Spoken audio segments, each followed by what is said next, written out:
All right, we'll call this meeting to order. First item of business is public comment.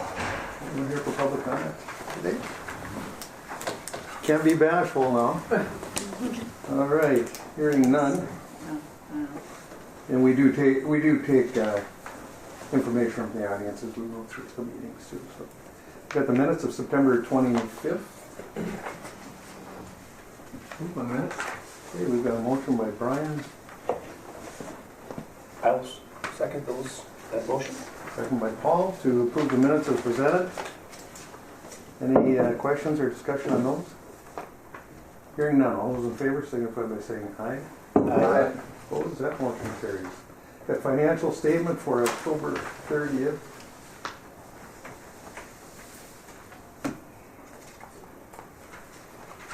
Brian. That's not me.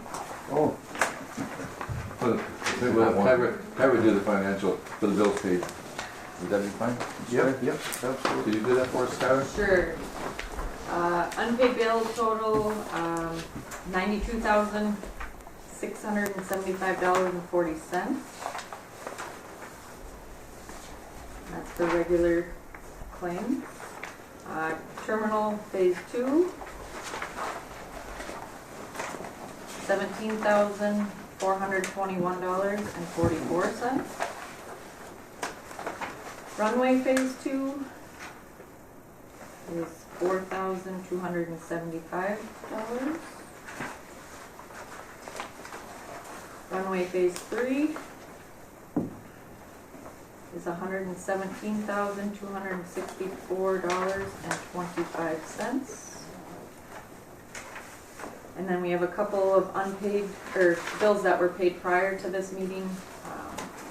And the regular claim total is $23,331.81. And then we had one terminal phase 2 bill that was paid to Small Town Tech for the cell phone repeaters, and that bill was $12,218. Okay. Any comments or questions? All right, motion to approve would be in order. So moved. Then a motion by Walt. I'll second. Second by Harley. Any discussion on that? Question? Oh, just a couple on the Hallie Bright and the LVC and the Titan and UHL. Are those? You shall look at that too.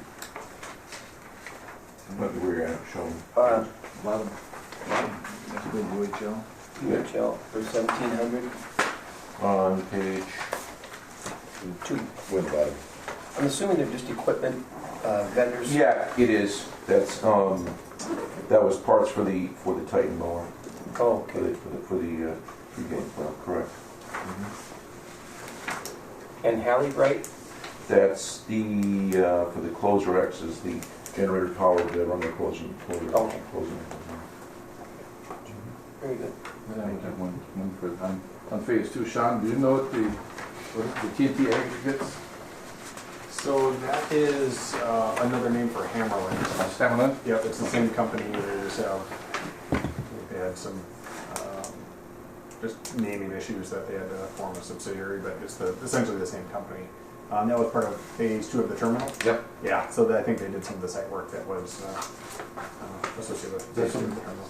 Some work out here? Yeah, I know the concrete work. They did a lot of just the site prep, aggregate work. Any other questions? All right, hearing none. All those in favor?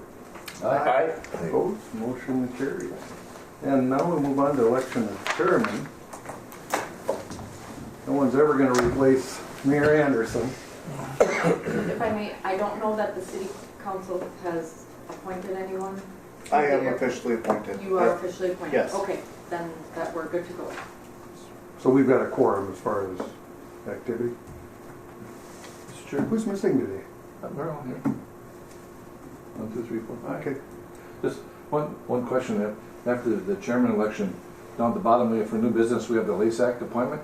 Could we move that up to right up that same discussion and get that done, because that's been a request to get that position filled. Maybe we should do that right away, and that's what would be my opinion. I'd ask that we're changing the agenda. We'll just add it with Okay. next, after the election. Well, first, I would just ask who's interested, other than Commissioner Papa. He's got the most experience. Got the most hair. Oh, yeah.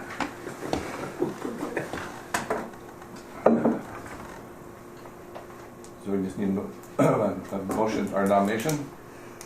Yeah, I suppose if we're gonna do it correctly, the first thing to do is open up for nominations. Are there any nominations? Are there any nominations? Mr. Chair, I would nominate Wade Pavlik as chair of the Airport Commission, if he so would accept that nomination. Okay. Just as a accepted nomination. All right, well then, we move on. Are there any other nominations? Any other nominations? And third and last call, any other nominations? Hearing none, close nominations. Vote would be in order. Yep. All those in favor? Aye. Opposed? Okay, motion carries. Thank you. Anyway, Should we elect a new vice chair? yeah. So, are there? We'll open it up for nominations for vice chair. I would nominate Harley Grove as vice chair. All right, we have a nomination, Harley Groma. Any other nominations? Any other nominations? And third and last call, any other nominations? Hearing none, we'll chair will close nominations and we'll call a question. All those in favor? Aye. Opposed? Motion carries. Mr. Vice Chair. I'm not even certain that I accept it. There's such thing as called railroad. A little concerned, either, getting back to Mayor Anderson, I said, no one's gonna take his place. He dedicated himself to this airport, and, over the years I worked with him, everyone, I would hear, I don't know what was complaints, but that he was off on his own. I can tell you that all the years I was his vice chair, and I know years before that, before he would bring a big item to the table, you can't legally call all the members, but he always called and said, what do you think of this? And, I appreciate that. He wanted to come to the board knowing at least that, there was some consensus on what we were proposing. Little things like building a new airport. So he will be missed. All right, well, thank you, everyone. With that, let's move on to Brian, the LASIK. Yeah, we've had a request, I guess, and Ken Anderson sent it over, and it's been a request through LASEX that we appoint a new representative from the airport. And I don't know, Mr. Chair, I just guess, does anybody volunteer for it? Would like to do it? If I could, Mr. Chair, just so everyone's familiar with LASIK, Kyra, maybe you could just outline what we know about LASIK, because it's been around for a while. Well, Thor probably knows more about it than anybody. Yeah, for me? Yeah, Yes, please. please. Yeah. Okay. Bob was one of the founders of it, called LASAC, the Local Airline Service Action Committee. And what it was that Bob and the initial group formed was that the smaller airports with regional carriers such as ours, particularly EAS airports, were represented with some backing on both the state and most importantly a federal level. And so through those meetings and through those decades of service that he gave to that organization, it's been very helpful. And just overly simplified as an organization that was always concerned and justifiably about the accessibility of air travel for scheduled carrier for small airports. And the makeup of that has been both airport managers and various... Correct. Okay. Leaders in community. Leaders in community Exactly. Yep. commission. Mm-hmm. The mayor of Rochester as an example. You and Bob attended those? Yes. Yeah. I believe Bob was the treasurer. Yes. At this point he was. Yeah. For years he was the chairman. Yes. And Kyra, was that who called and wondered if we were going to get someone there? Ken Anderson had been in touch with Steve Wright in Duluth, right? Or is that Steve in Duluth? John is in Duluth and Steve's in Brainerd. Oh, sorry. Okay, so whomever's in Duluth can had been in contact with, and they recommended that the commission appoint somebody to the LASAC. Has that been monthly or Bi-monthly. bi-monthly? Okay. All right, Brian, Is that a please. position that has to be a member of this board? No. It does not have to be, because it looks like some of the other airports probably use their Managers. managers, Correct. who may not be a member of the airport commissions. You're willing to continue? Absolutely. Okay. Would you want to continue as a representative? Sure. I move to appoint Thor as their representative to LASAC. I would second that. Okay, we've got a motion by Brian and a second by Paul. Discussion, go ahead. And expenses would go along with that, mileage or meals or whatever you have to. Absolutely. Okay, all right. Thank you. All right, any further discussion? I may attend, well, Sure. of course, get that contact anyway. I think any members can attend that, right? That is correct. Good, all right. Okay, anything further? Hearing none, all those in favor signify by saying aye. Aye. Opposed? That motion carries. Thanks for bringing that up to Thank me. you. Thank you. Okay, we'll move on then to the hangar approval. I was contacted by John Wolf in regards to building a hangar. This hangar lot would be the last hangar lot that's available, which is hangar lot F. John has signed the lease agreement and now would just go for approval of the commission. He, I believe, is looking at, he wanted to have it built yet this fall, but has struggled to find a contractor to do the building, so I believe he's looking at next spring to get it up as soon as possible. So the rate on that will be prorated for the rest of the year, and then we'll start the regular rate starting January 1.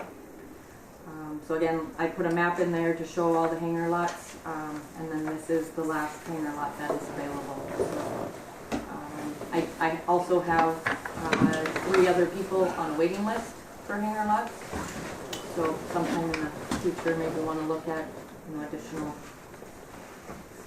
area for more hangars to be put.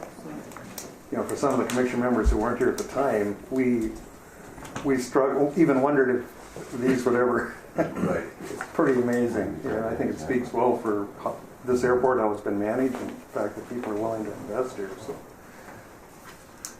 Covers any of the hangars right now not occupied? No. Not to my knowledge, they're not. Not used. I believe there's One one to under be that, another. that One to be hasn't another. been built yet, but that's. But not necessarily all airplanes on them? Right. And we struggle because of the wetland issues and how, we're so limited on where we can do any more expansions. And With the future development, with the plan to the northwest, it's all grade A wetland. Yeah. It's a little different, so. so it'd be very expensive for us. Every corner. And we know from the county, again, mitigation you've been involved in it too, Paul. It's very expensive. Just last meeting, $200,000 for the Yep. mitigation out here. I mean, I don't know what, is there any soil over here that, no, would be problematic. Yes. Benita, I know, has all the background on that, but I'm sure we did the soil. I know we did soil studies there. And that's all. Shall we say high grade? Mm-hmm. We have a picture in the boardroom in the county of the airport commission at the time standing out here on the. We were just, they had cut down the trees and left the stumps, and we were all Right. held up because of wetlands. And absolutely dangerous for any aircraft coming in. But that's how crazy this got over wetlands. And we were standing out there, probably one of the highest points on the airport, and where we're standing with a vehicle parked there, is we had to mitigate that. At the time, it was $20,000 an acre. 27,000. So, it just shows you how, especially here in Couchiching County, where we do have the largest repository of wetlands in the lower 48 as a county, we're at a real disadvantage when it comes to things like this, and especially at an airport. If you would think there'd be some exemptions, there weren't. We had to struggle through that. So anyway, well, I would move that we enter into a lease agreement with Mr. Wolf for lot, is it F? Yes. And prorated for the rest of 2019 and then move on to 2020. okay, we've got a motion. Is there a second? I'll second that. Second by Paul, motion by Brian. Any discussion, questions? All right, hearing none. All those in favor signify by saying aye. Aye. Opposed? That motion carried. All right, we'll move on to engineers report. Morning, everyone. I believe Steve Trudeau is able to join us on the phone. Is that correct, Steve? Are you on the line? Yes, I am. Can you hear me okay? Well, it's a good thing we weren't talking about you. It would be all good though. I apologize, Steve, on the phone number mix-up. I'm glad you're able to join us. I guess if it's okay with Mitch, we'll start with the terminal stuff. Please, why don't you come up, Sean? Thank you. We'll start with the terminal items first, and yeah, sure, I can join it there. So, Steve, if you want to take it from there, and I believe it's phase 1, phase 2 updates. Yeah, you got it. Thank you. Probably a pretty quick update all in all. We're whittling down kind of the remaining items. Punch list items, you've noticed your metal siding should now be complete. So that was good to get that wrapped up on the outside of the building. Work with Kettle to find out what we need to do to complete any remaining items within, but I think that's 100% now. Talked to the electrical engineer this morning, Nathan Reed, generator update. He did at least get a verbal back now from Generac that the information they reviewed on the testing and the oil usage on the generator, they feel everything is good. They have no concerns, no worries.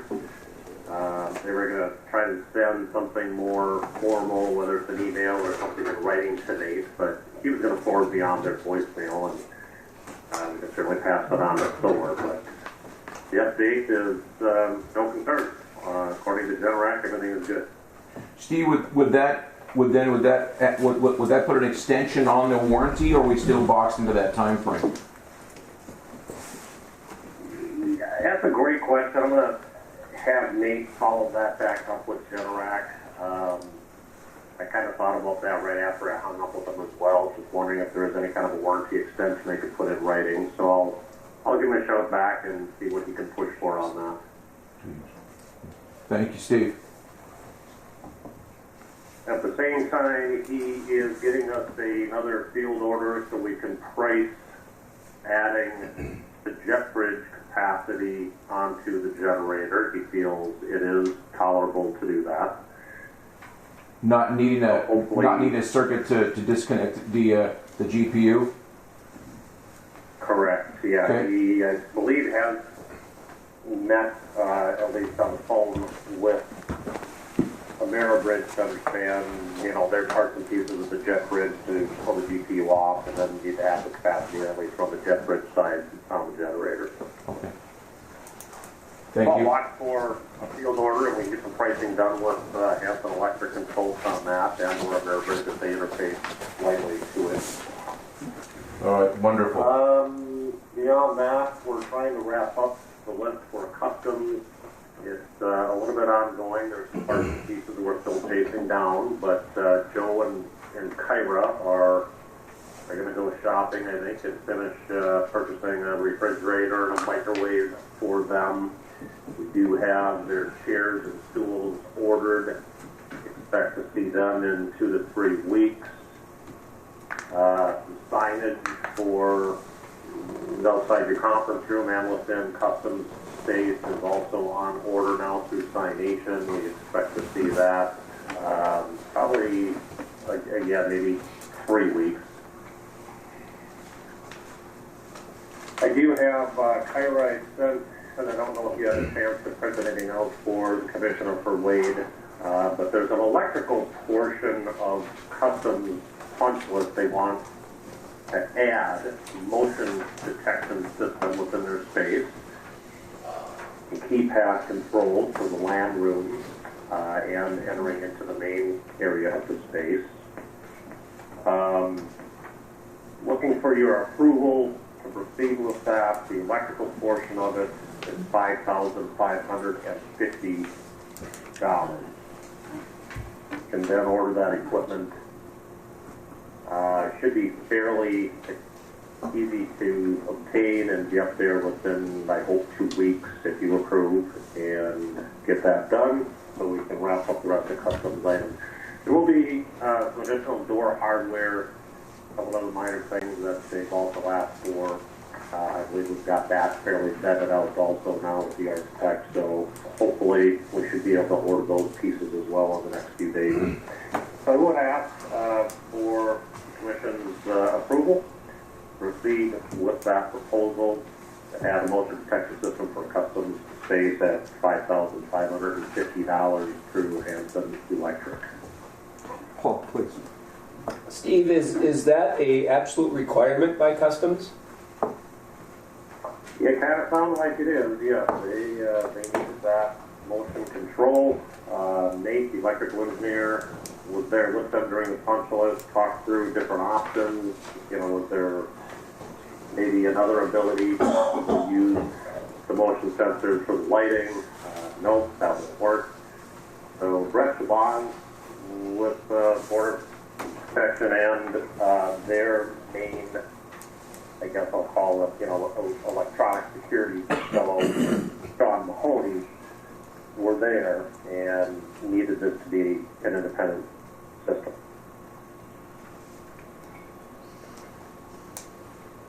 Any other comments or questions? What about cost sharing? Is there? It's a little frustrating that we're picking up the entire bill for essentially their services.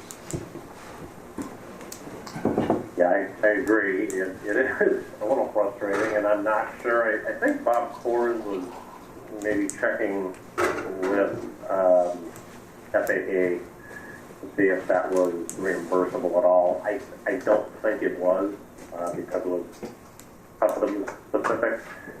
But the bonding, MnDOT side, I think he said might be able to pick that back up. But we won't know that for some time, I would assume. Right, until we submit it back in and, have... See if we can get reimbursement, yeah. Have their review, yeah. So, I mean, that's really what I've got for the Cairo right now is the typical change request process paperwork that, if approved, then if Cairo can print that out and have Wade sign in a couple of the spots that we need you to sign, and I'll scan that again and send it down to FAA for their review to Tracy and to Don Berry from MnDOT. Okay, Kyra? I don't think anything for CBP is reimbursable because it's a free space agreement with them, and I don't believe any of it's covered through any of our grants or bonding. It's all. I'm just thinking, we go ahead and do this, but looking into the future, what else are they going to come up with that they need, and we're going to have to put the bill on with no input or no comment. Right, I can just see all the things that can go wrong with motion sensors, with cleaning personnel or somebody going into the space. It's who's going to get that alarm?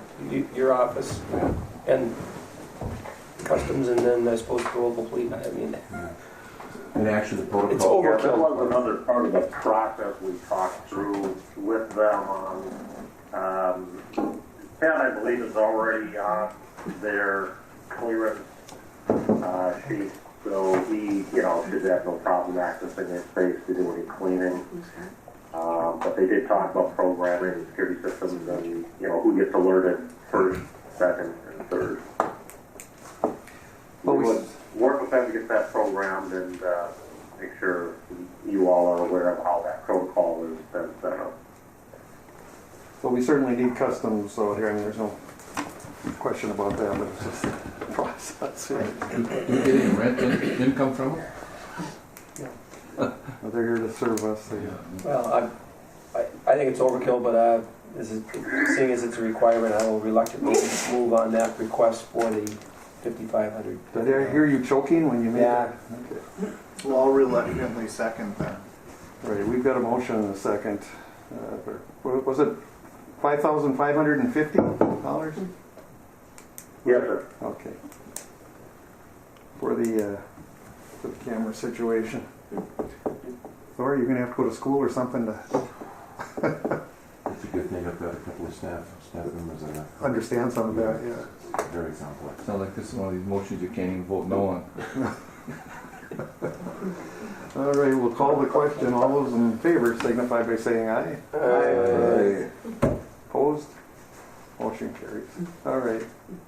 Please continue, Steve. All right, thank you for that. We'll get that word on to Hanson and see how quickly we can get that piece wrapped up. Hanson does have another proposal into us that I frankly just didn't have a chance yesterday to send to Kyra, but I will get that written up. You recall, we're still struggling, I believe, with some of the clarity in the paging and speaker systems when there's a flight announcement that needs to be done, whether it's in secure gate lounge area or outside of kind of the open lobby area. So the electrical engineer, Nathan, has done lots of research together with Hanson Electric and Brothers Fire to see what we can do to get a better system. Currently, that paging system goes through the fire alarm speakers.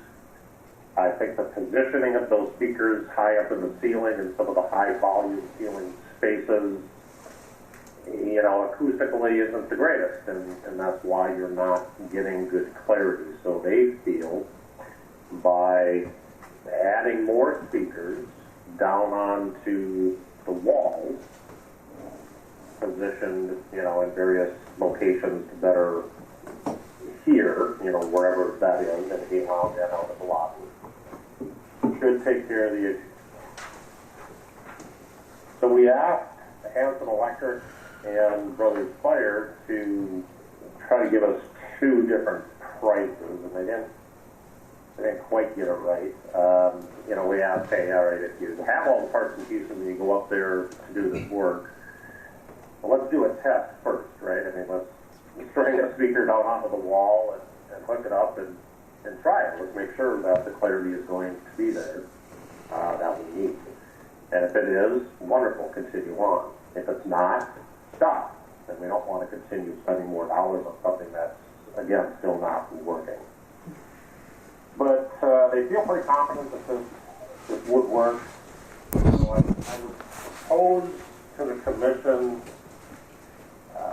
to proceed with doing this work on a not-to-exceed basis of the proposal Hanson Electric and Brothers Fire have submitted at $8,650. The actual portion is only $5,114 to do the work, but they priced this additional $35, $36 as kind of an additional mobilization and test, process, which we don't want to do. We just need to probably spend the $51.14 and make it happen. Does that make sense?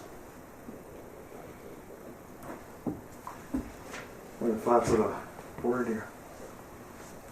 I mean, my view is, we contracted for a product and they haven't been able to deliver, and, why are we continuing to spend more money on something that's not guaranteed?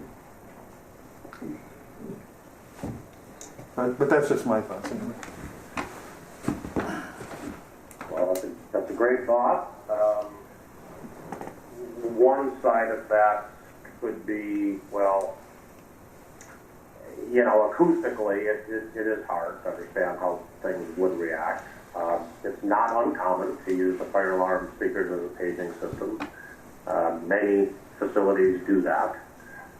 As I think Brian Briggs had mentioned, and Holly and others, the clarity within, like their office area that has a lower suspended acoustical ceiling is great. It works just fine. So obviously the issue is out at the high volume, high ceiling spaces within the gate lounge and the lobby. That's the issue, acoustics. Had we known this initially and done, additional speakers, certainly there's a value-added piece of that that is legitimate. I don't know that it's, $5,000 legitimate, because a portion of that today now is to go back and remobilize and figure it out. Now that we know, we're having issues. So I hear you. It is a little frustrating and difficult to understand that. Hard to accept that, but that's where we're at. I can only forward on what I know from the electrical engineer and the proposal that we have now from him from electric. Okay. William, can I make a comment? Yes, please. Sorry. I think the placement of the speakers might be a problem, because I have one in my back office, and I don't know why. I mean, nobody's listening to it in my back office of a rental car counter. So maybe the placement of the speakers could be one problem. I can hear it very clearly back there. Yours is clear though. Very clearly, yes, but Yeah, nobody else can hear it. that is interesting. It is interesting. Yeah, is that Laura? It is, Yeah. yes. Yeah, so in your area with a lower acoustical ceiling, I believe, right, and it's clear.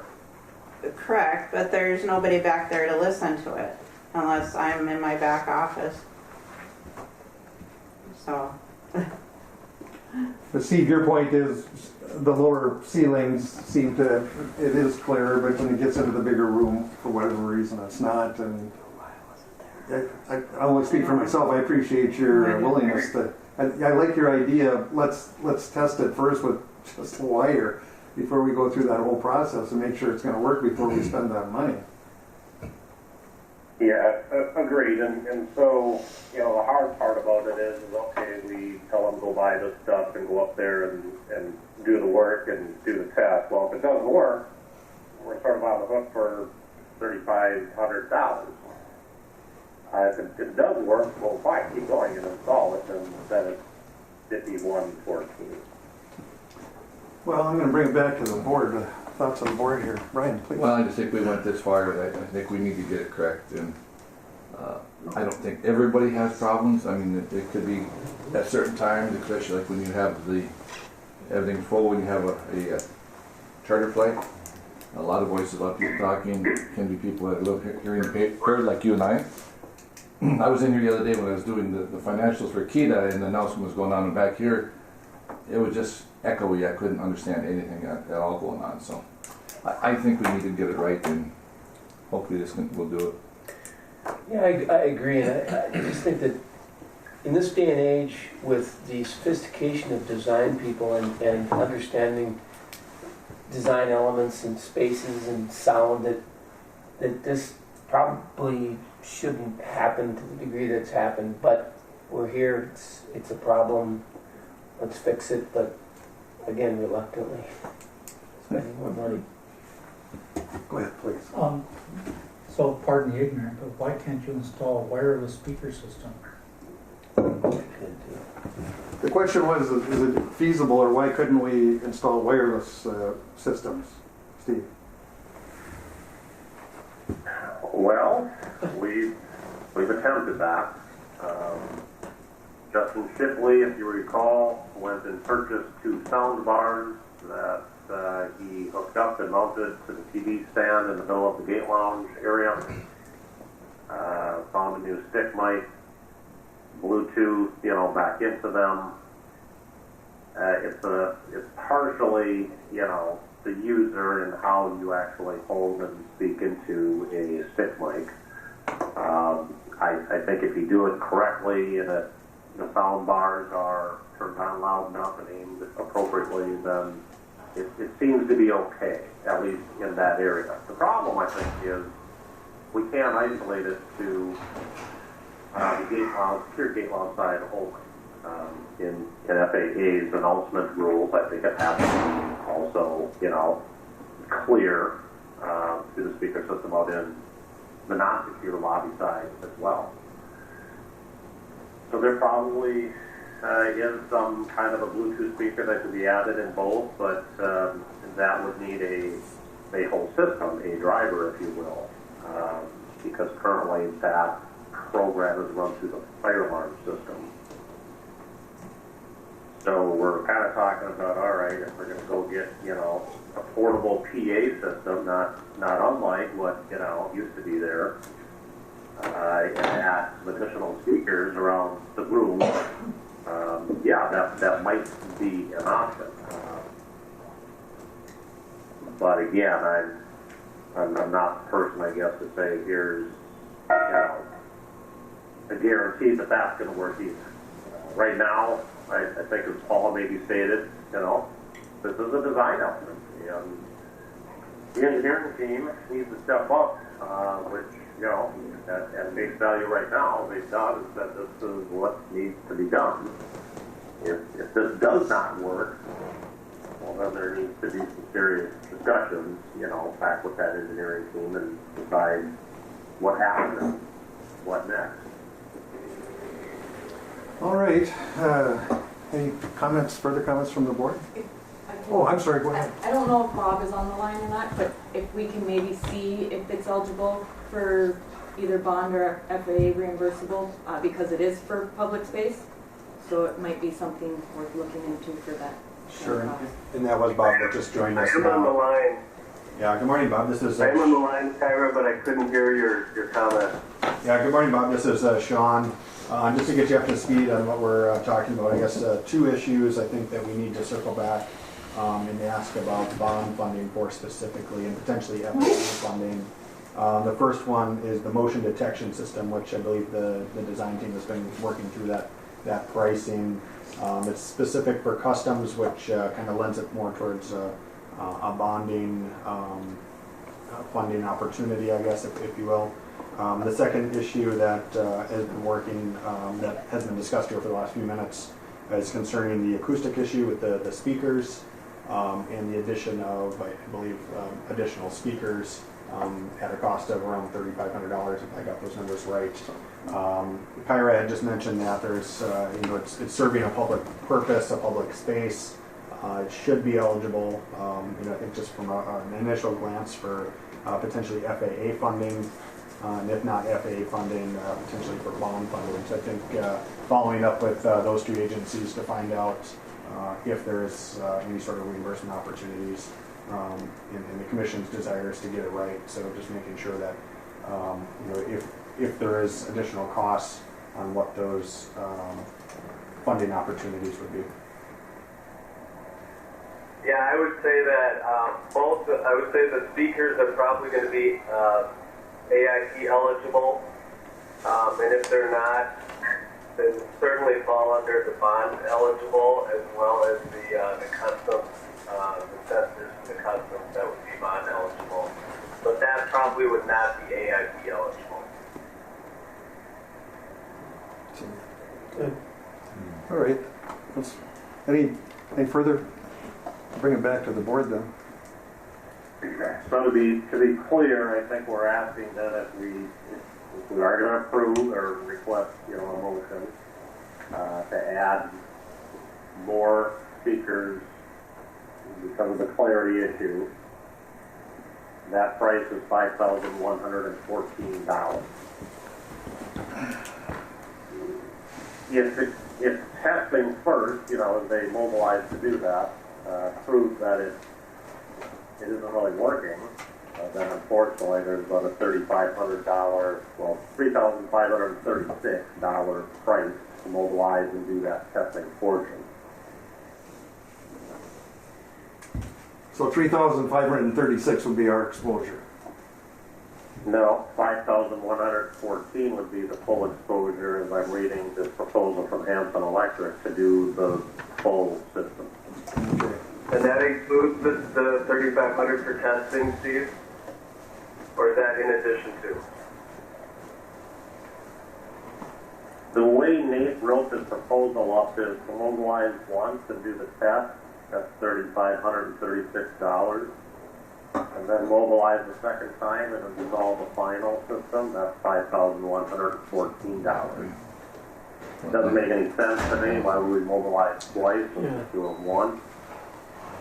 So I think right now, and I think I mentioned this at the beginning, maybe the not to exceed total cost could be $8,650.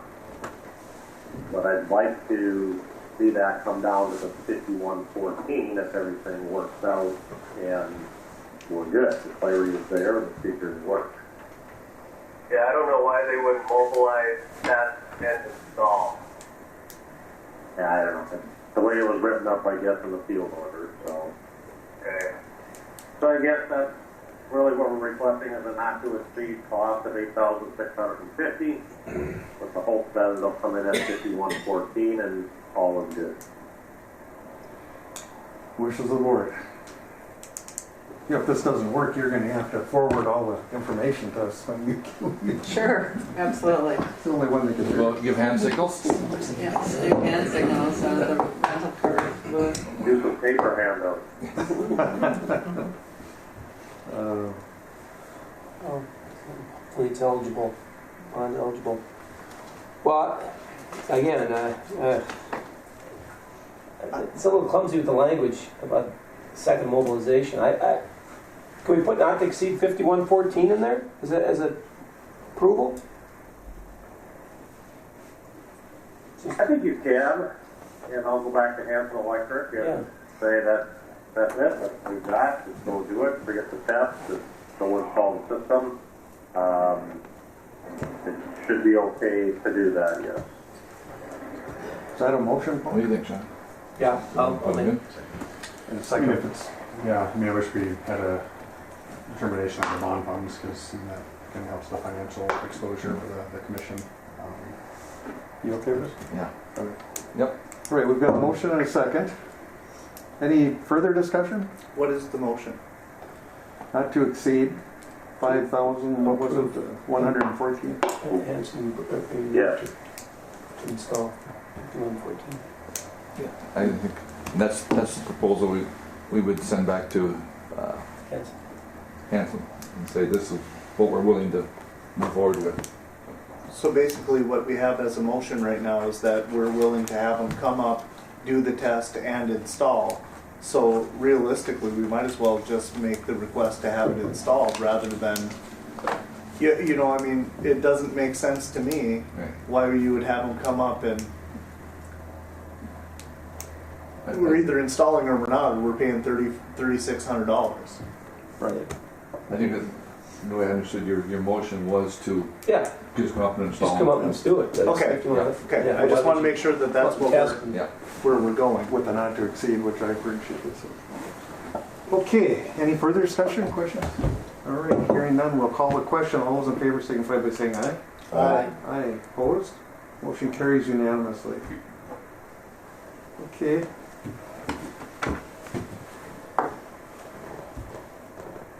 Great, yeah, thank you for that. Moving on to a couple more quick items.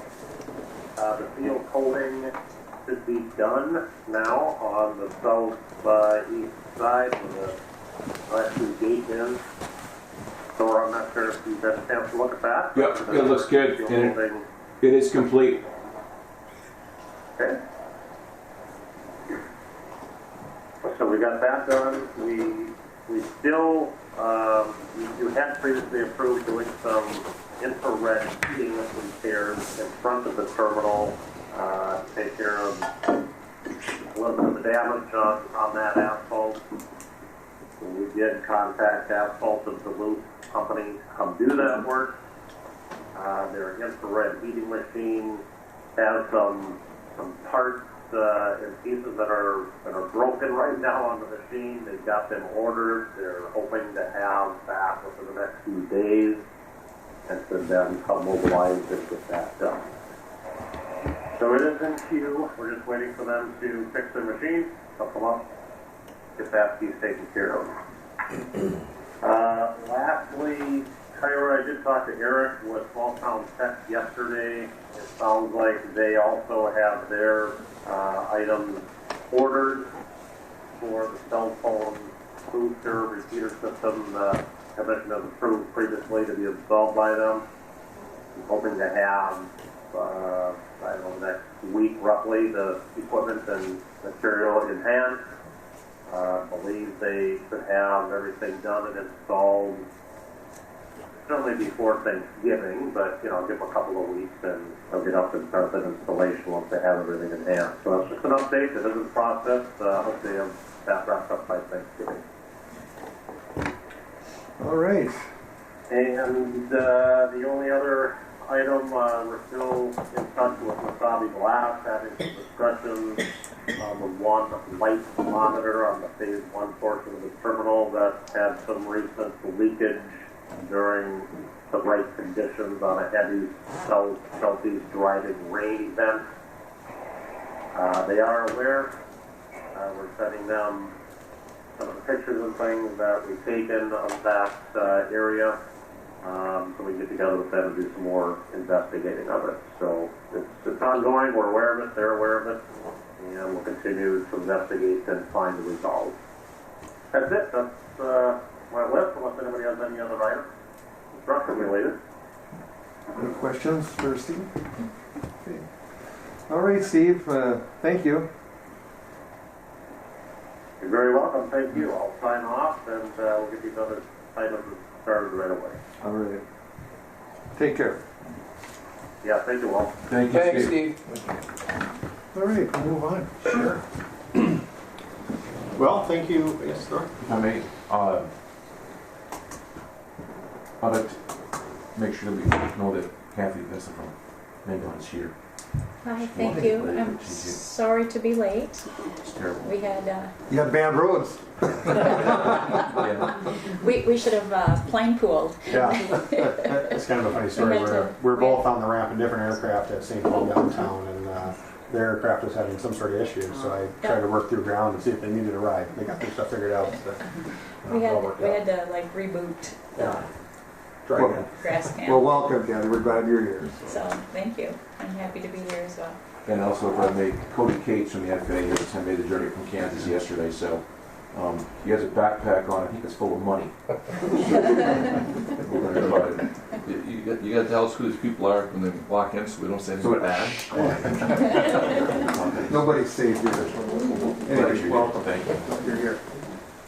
Sure. Thank you, Thor. And to continue with the introductions, on behalf of the SEH team, we have Benita Crow and Bob Coors on the line.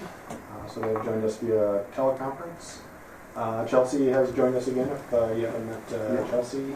And Ariel has joined us as well. She's a structural engineer, responsible largely for this building as part of the project team for that. So we have a lot of adult supervision. We do. Yeah, I think we're in good hands today. Yeah, those two are the brains. Yeah. So Chelsea's doing a lot of work on the runway work, and Ariel's going to be helping us with the weather balloon facility relocation. So she's kind of leading that project, which is becoming more complex by the minute. So we'll get into those details here in a minute, and then Cody for additional information with the FAA. He's here to coordinate initial discussions on impact to the FAA-owned equipment as part of all the phases of the project. So we're going to, I don't know if you have anything to add or if you just want to... Not really. I mean, I'm mostly just coming up here to kind of see what your guys' schedule is and all that sort of stuff. Kind of put names to faces and everything. So Well, I appreciate having you. And You should have long sleeve shirts on. it's not that bad. you're not in Kansas anymore. So 6 degrees in Kansas today. Kind of like we. Oh, that's right. They got more He's the snow. Fed. I do have some handouts here that I'll pass around, and I don't think I got quite enough. So at some point, maybe the audience members, if you can share a few, if that's all right. Sure. You guys have one. You guys don't mind. Sure, I got next week. I think I printed more than I thought. Oh, I'm sorry.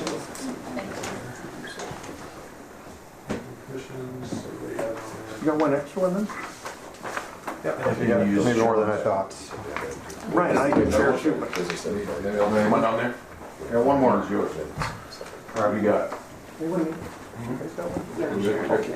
we're sharing.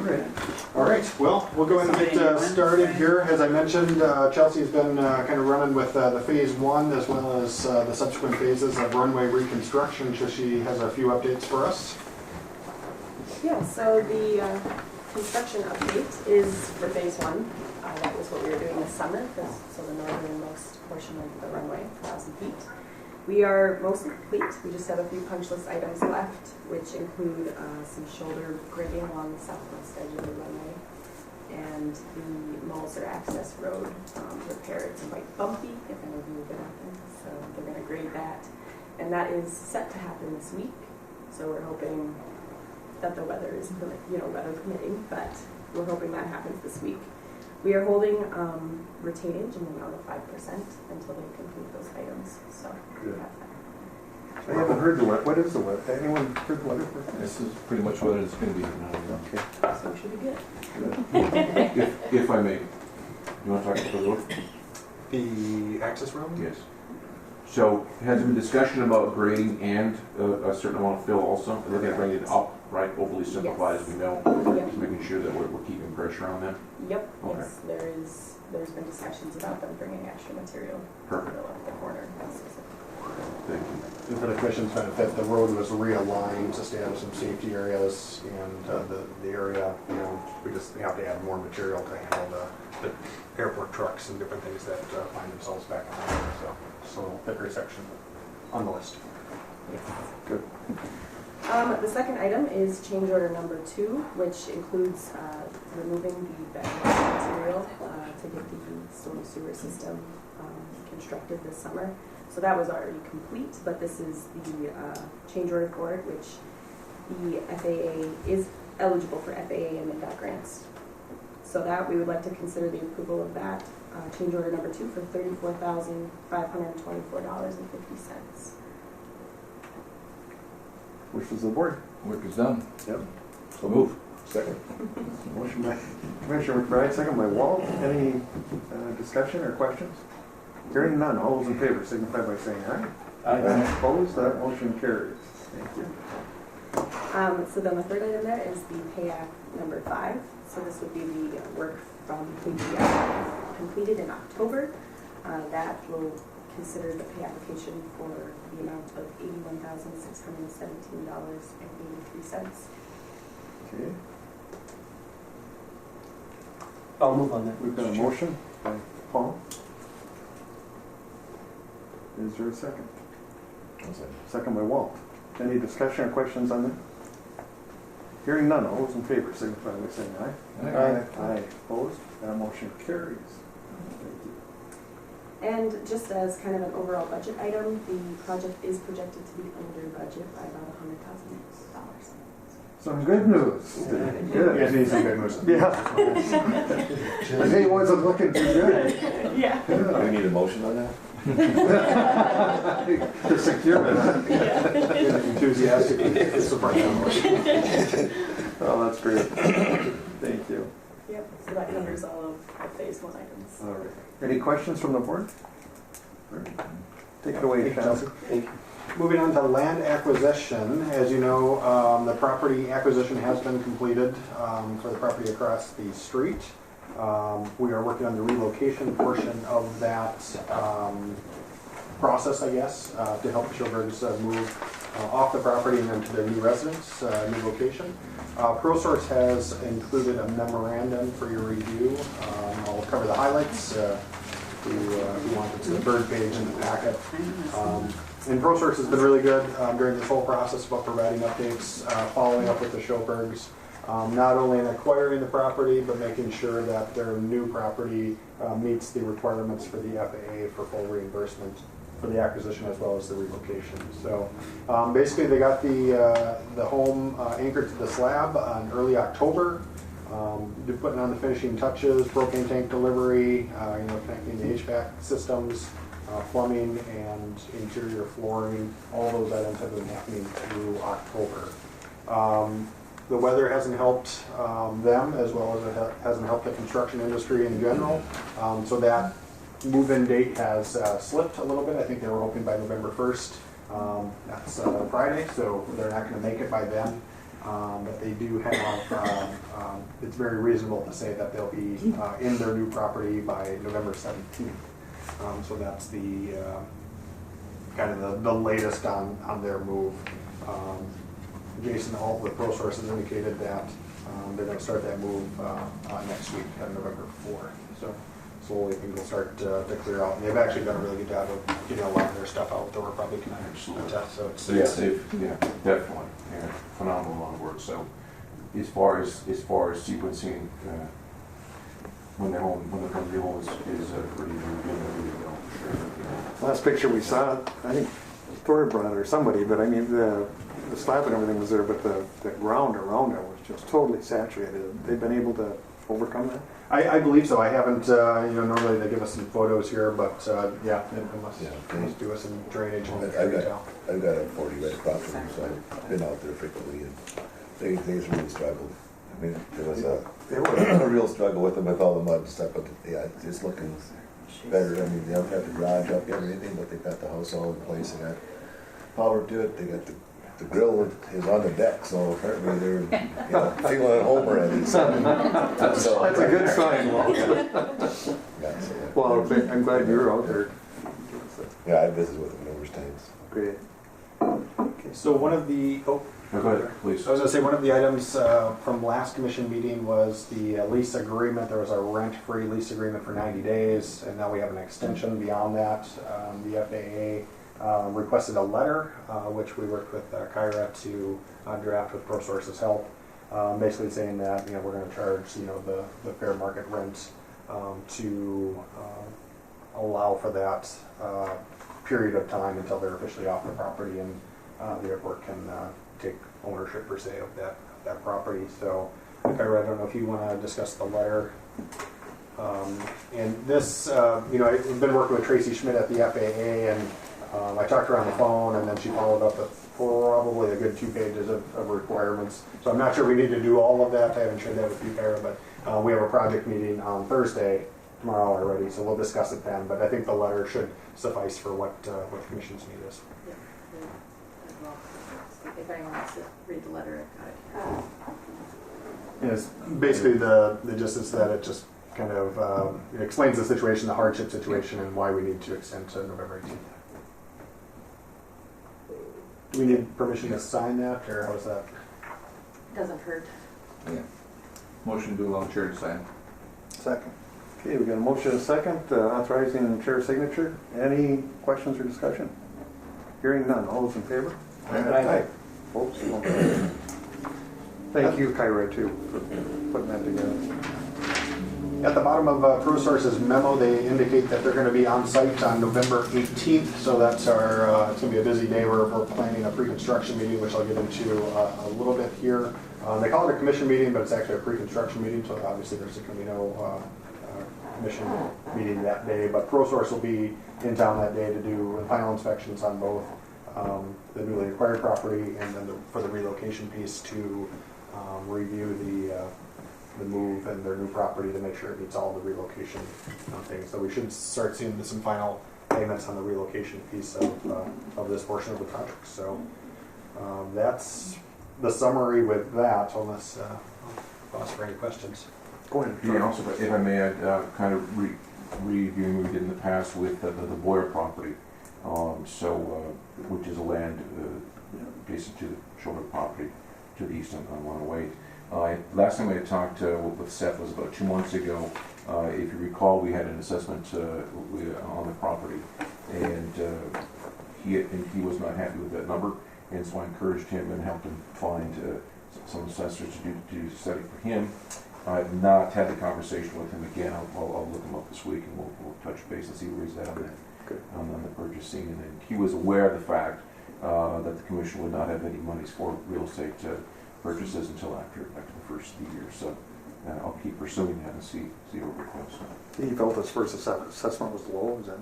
Yeah, he felt that it was low, and the saw of the bar always has a different opinion of what the actual value is. So I'll obviously keep it informed. All right, thank you. Thank you. All right, moving on to runway and taxiway reconstruction phase 2.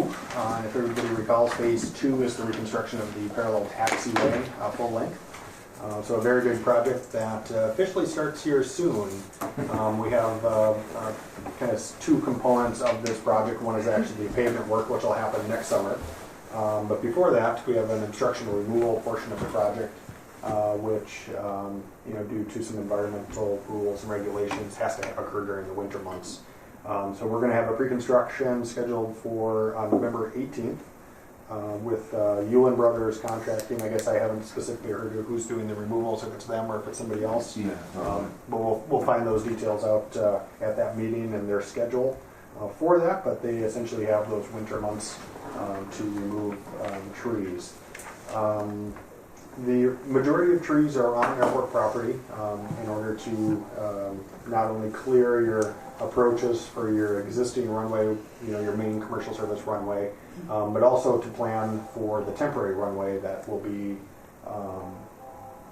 in use in 2021. So we're doing a lot of clearing, combining all that effort in one project. So we have essentially 2 phases of construction. Some of that clearing is going to happen this winter. We also left the contract open to have that obstruction removal happen next winter. So we kind of have 2 shots to make sure that we get all the trees that we need to get.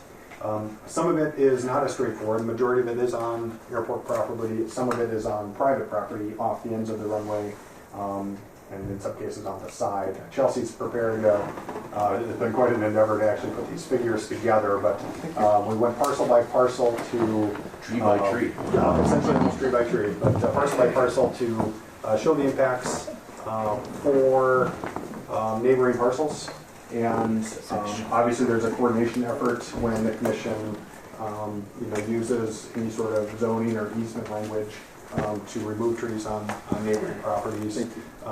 What we suggest is that we work with potentially the city attorney or the airport's attorney to draft a letter to say, this is required as part of these projects, and we have rights, and kind of start that discussion with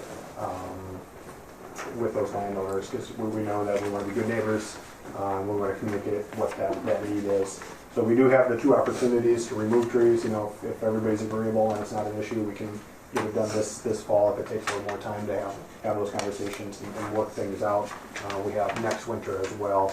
As I mentioned, the trees don't need to be cleared specifically until 2021 when the temporary runway is in operation. Everyone's been contacted, or I don't know if there's been official contact. Not officially. Yeah, I think that might be the purpose of this packet, and maybe Chelsea, if you wouldn't mind helping us kind of going through each parcel and working through, but sending that initial notification out to those, and maybe that's something that Thor would, having known the neighbors, so we can make that contact and see what it is. So. Use them on pitchforks.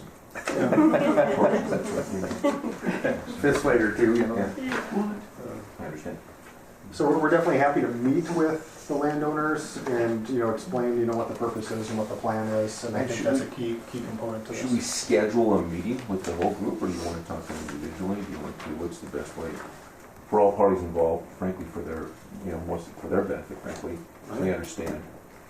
No, I got a question about that. Okay.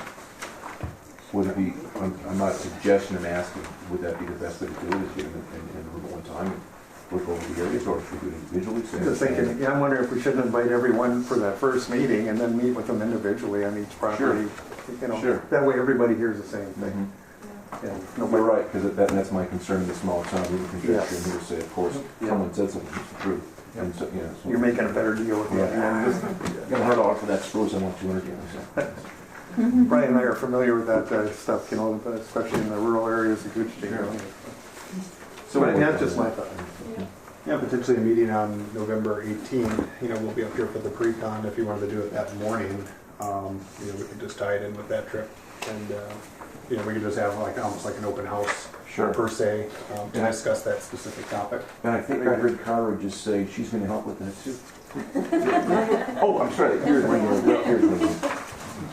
Thank you, Cara. Voluntary. We'll put her out front because I can't yell at her. Yeah, believe me, that's the only way it's going to get done right. Exactly. So the 18th in the morning, we'll try to do that. What time is the 18th? What's our plan? I don't remember. I believe the pre-con is around 10, right, Chelsea? I think that's on right. So maybe 9, if that would be, if you think that's a good time to get involved. So, whatever you want to do. Okay. The 18th at 9 a.m., correct? And then ultimately, you know, if you want to send this information out prior to then with the invitation, or if you just want to send the invitation and pass it out, you know, I think it all kind of depends on what level of turnout you get at that meeting, or who can, you know, if you want to get RSVPs or however you think best is fine with us. Well, in the event that someone can't make it, I mean, obviously then we could make the extra effort then to meet with them separately when we can. Sure. We can. So they don't feel left out or. In the invitation, would it be, you know, relatively just a broad brush, you know? Yep. I don't think if you go into the details of the plan or X amount of acreage or X amount of trees, just a real, you know, rudimentary, real simple invitation, please. So they're aware of it. Actually, yeah. All right. Build some trust too. All right, keep the panic in it. Mm-hmm. Well, maybe we won't specifically go through each parcel. I mean, they're in your packet for your reference, but we'll prepare for that meeting and work with Kyra on any sort of invitations and messaging that we can do with that. I think what they're going to want to hear is what is the reasoning? That's the Understand. safety aspect. Absolutely. Sure. And Sean, what's the process then? I mean, is there an appraisal, an evaluation placed on that removal or that acreage, or is it done by acre? Individual tree, or is it by acreage? I mean, how? Right. Yeah. So the zoning ordinance for your airport protects that airspace. So that's enacted on their property rights. So I think you have rights to those trees without compensation, I think might be the right. And I think each parcel is different, and Chelsea's kind of put in the language, you know, what the language easement says and what the zoning ordinance says. So I think each parcel is a little bit different, but generally, you know, the ends of the runway are protected either through zoning or easement language.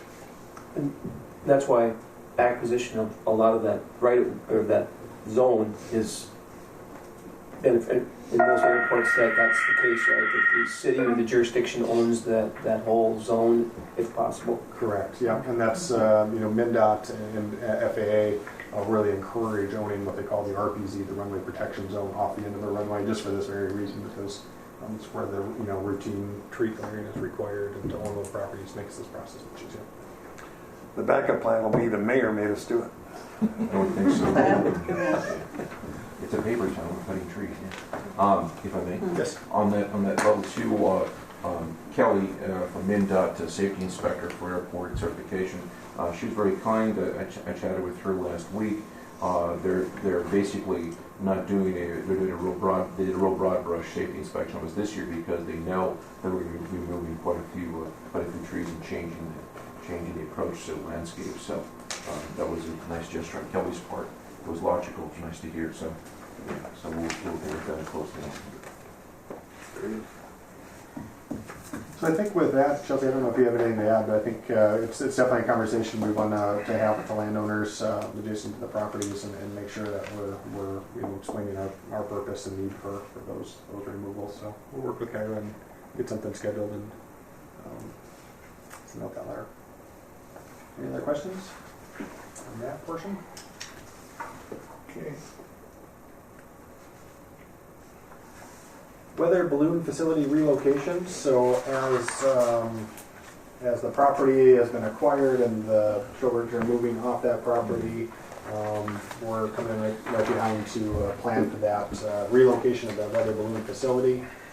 We have a project meeting with the FAA tomorrow morning. I think we'll learn more details on exactly how that's coming together.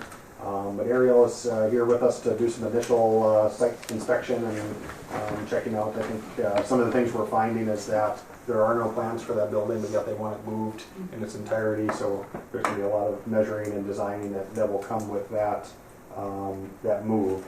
FAA is supporting this project as part of this entire scope of runway reconstruction. So that's very good news. And I think it's just advantageous for everyone that this weather facility gets relocated. You know, when you talk about what your hangar plan is, you know, one of the plans was to move it across the road for that very reason. You know, whether it's next year or 20 years from now, right. You know, that is developable space for future growth. So we're in the scoping process with the FAA on this portion of the project. But Becker Hoppy has provided a proposal to Kyra to review our scope and fee as part of the FAA grant program. That's a requirement, so kind of a check and balance. Kyra, I don't know if you have data present. Yeah, we should get approval on the IFE cost and everything. Becker Hoppy, I've been working with Randy Benetta, and I've worked with him on several of their IFEs, and their fee to do this would be $3,200. For the board. They oversee the engineering, that everything is kosher and up to code, and the prices are reasonable. And Yep, that's exactly right. So it is. They take our scope and then they pretend that they were providing a proposal to the airport commission, and it has to be within 10% of ours. And if it isn't, then we have a conversation, and potentially there's some miscommunication, or maybe the scope isn't written quite correctly, so it catches those kind of things. In some cases, our proposed fee comes down. It never seems to go back up. We've done this before. Right. Yeah, it's very common. But for grants and funding, these are things we have to do with federal or MnDOT dollars and all that stuff. It is a requirement, and it is also eligible. FAA. It's FAA? Yep, FAA requirement, and it is eligible as part of the grant. So 95% FAA, 2.5% MnDOT. Mr. Chair, I'd move on that then. We've got a motion. Is there a second? I spent enough money today. All right, thank you, Walt. We've got a second. Any further discussion on that? Okay, hearing none. All those in favor signify by saying aye. Aye. Opposed? That motion carries. Okay. The result of that IFE and our full proposal will be presented in November. And Chelsea and Ariel are meeting with, I forget the name, Raylene this morning to just find the operation, and we're getting into a lot of the temporary phasing elements too, as of when that building is moving, how do they keep doing the testing, how do they keep sending up their things. So we're going to have some of those details with their staff over there. Sean, if I may, the project should move pretty quickly after we get approval, and we'll go through the IFE process. We're looking at a late March bid opening for that, and that will be coordinated with the runway project to make sure that the timing is correct. And then to tack on to all the things happening on the 18th, we are on the schedule for Braun Intertech to come do soil borings that day. So hopefully that works out that they're actually fully off the property the 17th, and then we can start drilling, figuring out what we'll deal with for the new site of the weather balloon facility. That's an interesting point. So we're banking that they're going to be pretty absolute. None of the borings are located directly on top of one of the current properties. Okay. However, they would be relatively close. So, I know they do them all the time adjacent to occupied spaces. However, it's kind of a hassle. So, okay. Yeah. We can always adjust the schedule if needed. Busy day on the 18th. Got a lot of things happen. Thank you, Aaron. Any other questions on weather balloon facility? Anything for that? Next item 5, wetland permit application. So we have this separated out into two specific permits that the Airport Commission has applied for. The first is the commercial service apron expansion. So that is, in the eyes of the FAA and the eyes of the Army Corps of Engineers, it's its own standalone project. That project was justified due to ramp congestion and spacing and different needs of the commercial service aircraft that are out there. So that is a specific project, as the runway reconstruction and taxiway reconstruction is its own separate project. So they each required separate permits, and the Army Corps has approved the wetland permit for the apron expansion. We're still working with Coochin County on the WACA approval, so that's just in progress. Due to the late grant and the weather this fall, Obviously, that commercial service apron expansion isn't happening until next summer anyway, so those permits are coming into place. And the second permit application is the phases 2 and 3 of the runway and taxiway reconstruction. So as we've completed, designed lots of grading to meet runway standards, we're impacting quite a few wetlands. So that permit process is in progress, basically initiated with the action by the commission last month on approving that permit application. So it's all being reviewed. It'll take a little bit of time, but in time for taxiway reconstruction starting in June of 2020. So as far as the wetland application, we're doing phase 2 and 3? Correct. It's all part of one application. Yep. And what was the projected dollar amount for the impact? We'd have to pull the minutes to look exactly, but it was approximately $225,000 in wetland mitigation credits.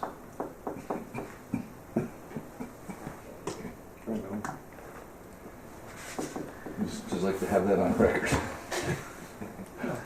What we go through. Every meeting. Yeah. Okay, anything else, Sean? Public involvement and stakeholder engagement. It was a quiet month. I think notably it was, I think the one meeting we did have was with Kathy at MnDOT talking about the bond application. I think that's at a later agenda, so we'll discuss that later. And that was a good meeting with MnDOT to get further discussion on potential for bonding for the runway and taxiway improvements. So we'll touch on, I think that's a later item on the agenda there. PFC application, we have the deadline on October 25th for the airlines to comment. Not surprisingly, they did not comment. So we didn't receive any comments, and we mailed that application to the FAA Monday, so 2 days ago. They're going to review that application, and then it kind of works its way through the system with that. So that is wrapping up as well. And Jackie Zerbies, if you remember, she was here maybe 2 months ago. She just wanted me to remind everybody if once the terminal project is finalized, those costs are in. We just have to revisit those costs and we'll obviously work with Tyra on any sort of PFC modifications we have to make with funding. Upcoming meeting dates, we have a call tomorrow from 1 to 3. And it's at the FAA, so anyone is welcome to join us via conference call. I believe Thor was going to call into that.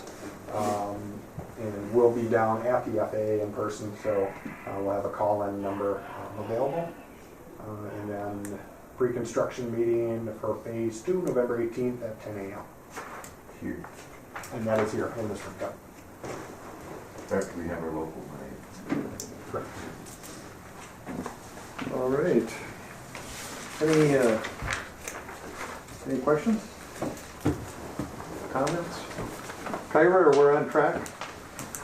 She's the adult supervisor here. So. Quiet over there. I'm nervous. She's always busy working, that's why. Trying to keep us straight. Okay, well, Sean, thank you. Yeah, thank you, and Thank you, again, Sean. appreciate you come up and join you. Good. Yeah, Okay. that's All right. All right, we'll move down to old business. And, the lease agreement? I haven't received the draft lease agreement from Tramo's office quite yet. I know he is working on it, so let's just push that one off for right now until I get that draft agreement. So. Be ready for our next meeting? Yes. Yeah. Okay, thank you, Kyra. And lease agreement approval? So at the last meeting, if you recall, we discussed the car rental companies and the taxi cab service rental fees. I did send a letter out to each of those explaining the potential breakdown over the course of the next 5 years, and then we had invited those folks here today if they would like. So I don't know if Laura Tara has anything to say. Feel free. Feel free.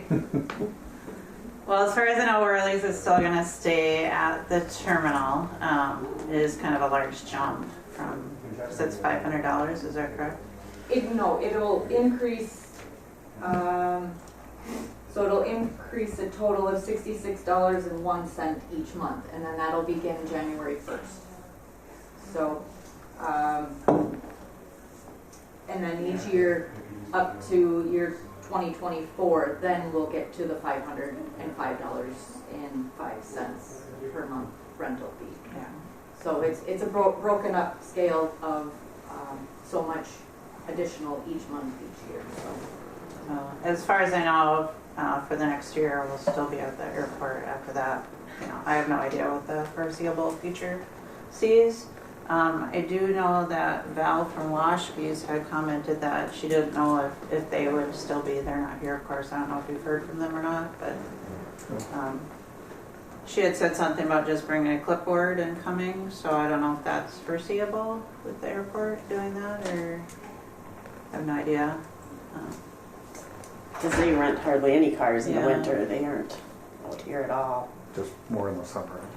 More in the summer, that's when, well, Tara with Avis and Budget do more in the winter, and we have had, some good winter months with cold weather testing and everything, but, yeah, the majority of our business is in the summer, which is International Falls, basically.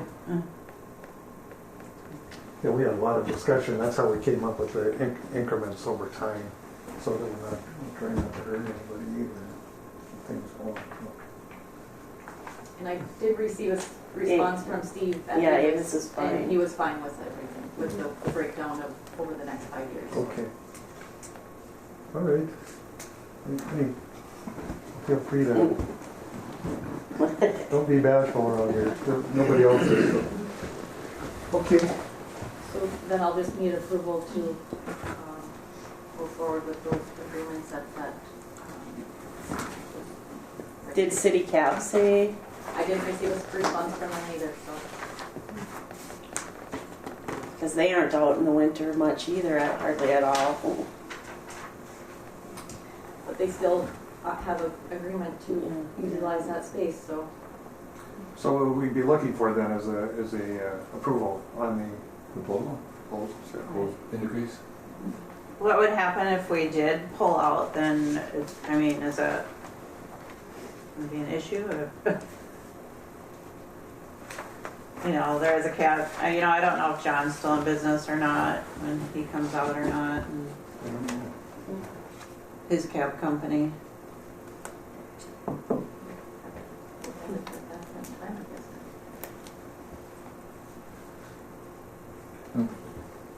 Motion to approve lease agreements. I'll support. All right, we've got a motion by Commissioner McBride, second by Paul Nevin, to approve the lease agreements as presented. Discussion, questions? Frank, please. I don't think the commission's out to hurt any businesses, but I think our rental prices are very reasonable. And we're doing it incrementally, so people can adjust accordingly. So, and the airport is also in the business of trying to provide a service, and we need some revenues to help us provide that service. And we're thankful for the rental cars and the taxis and the service they provide, but I think our rentals are very reasonable. I agree. I think they're reasonable. When was the last time we looked at them? We've never looked at it. You can see today even the cost of everything is going up, and the cost of serving. And again, appreciate the service, and we want to be a full-service airport, but there is a cost that's associated with that. And I think there's a balance there, and it's a reasonable one. And again, do it incrementally to soften that. But I think that's the way we have to look at everything, every square inch here. So. And to that end, that's how we came up with the 4-year. For those of you who weren't here, I mean, we had long discussions on that. How can we implement this without trying to hurt the folks providing the service? But anyway, anything further? Go ahead. So just being a little bit new on the board, and I guess my question is to the discussion that we had before, what do we do when we have people that are not affiliated with the airport, like the Fire and Ice taxi that comes here, when we have an agreement with City Cab that they can pick up people here or be part of our facility, and then we have other people that are not paying those fees but doing the exact same thing? What is the what recourse do we have when we have events like that happen on our property? Right, I guess I have the same question that you have, Harley, because, you know, it would be the same thing, like, you know, Washke's coming out, or, you know, maybe John starts up a rental car business, I don't know, and he comes out and, Absolutely. you know, and ask customers, you know, do you need a rental car, you need a ride, you know, I guess, you know, we stay at our rental car booth, and, you know, none of us are very highly competitive over there. You know, I'm not going to try to steal their business. You know, I don't go over and solicit and say, oh, hey, I have, you know, I charge less for my rental cars versus Avis or Washke's. Right. You know, which we do, but. But I think that's on the customer. But for us as a board, I think we have to have the discussions on what are we doing to make sure that we are providing the service to those that are paying their fees here, whereas the people that are not paying the fees, what allows them to be on the property to conduct business. I mean, that would be my concern moving forward, and I accept the fees, I accept everything that we're doing, but I think for the people that are utilizing it and conducting business on our property, How do we treat everyone? how do we treat everyone equally? And we do have advertisement for those that are in our area, in our facility. We've got, you know, ads in the phone book and on our website and everything too. So we are advertising for them. Whereas if you're not in an agreement with us, we don't. And I know we've had some things in the past with, you know, the taxi cab services and whatnot, and Thora's done a very good job of, you know, working through that. You're too good. Go ahead. I have a question. Do you have minimum standards in place for do you have a minimum standards document in place for the businesses on the airfield? I don't believe we do. No. So that's a way to establish a level playing field, and you could set the minimum standards for those who are going to be full-time, have to have a leased area, or those who are going to be part-time, have to have a use agreement, and then when you get businesses who are coming in competition, just showing up, you can just say, oh, here are our minimum standards. If you'd like to continue to participate with your business with the airport, then, you know, this is what you have to do. And it would include, you know, a permit or a lease agreement or whatever. It's not my specialty. Kelly Kuhn would be a good expert to ask about minimum standards, and we have several examples on our min.gov website available if you want to. I really appreciate that, and I would love if this board could look into that moving forward. Yeah. Like a permit process, basically. Go ahead. Well, like a permit process, yeah, you know, yeah, so they have a permit to be on the property. Trying to treat everyone equally, that's the. But yeah, I mean, looking at something like that, and what are our neighboring airports doing? I'd be curious. So maybe we could look into that a little further. I greatly thank you. That is fantastic information. So, we didn't have a motion or anything on this. Yeah, we got a motion. Oh, okay. Yeah. So motion, and Paul, you were the second? Sorry, Paul. Yeah. All right. Any further discussion? Hearing none, then. All those in favor signify by saying aye. Aye. Those opposed? Motion carries. And then we'll follow up on these suggestions. Thank you. I mean, maybe next meeting, we could have that information gathered from MnDOT. Good point. Thank you. All right. We're down to new business? I'm not aeronautical funding. Thank you. Mayor. Benita. Benita, you've been so quiet. Are you still there? I'm still here. We're so used to having you right here with us.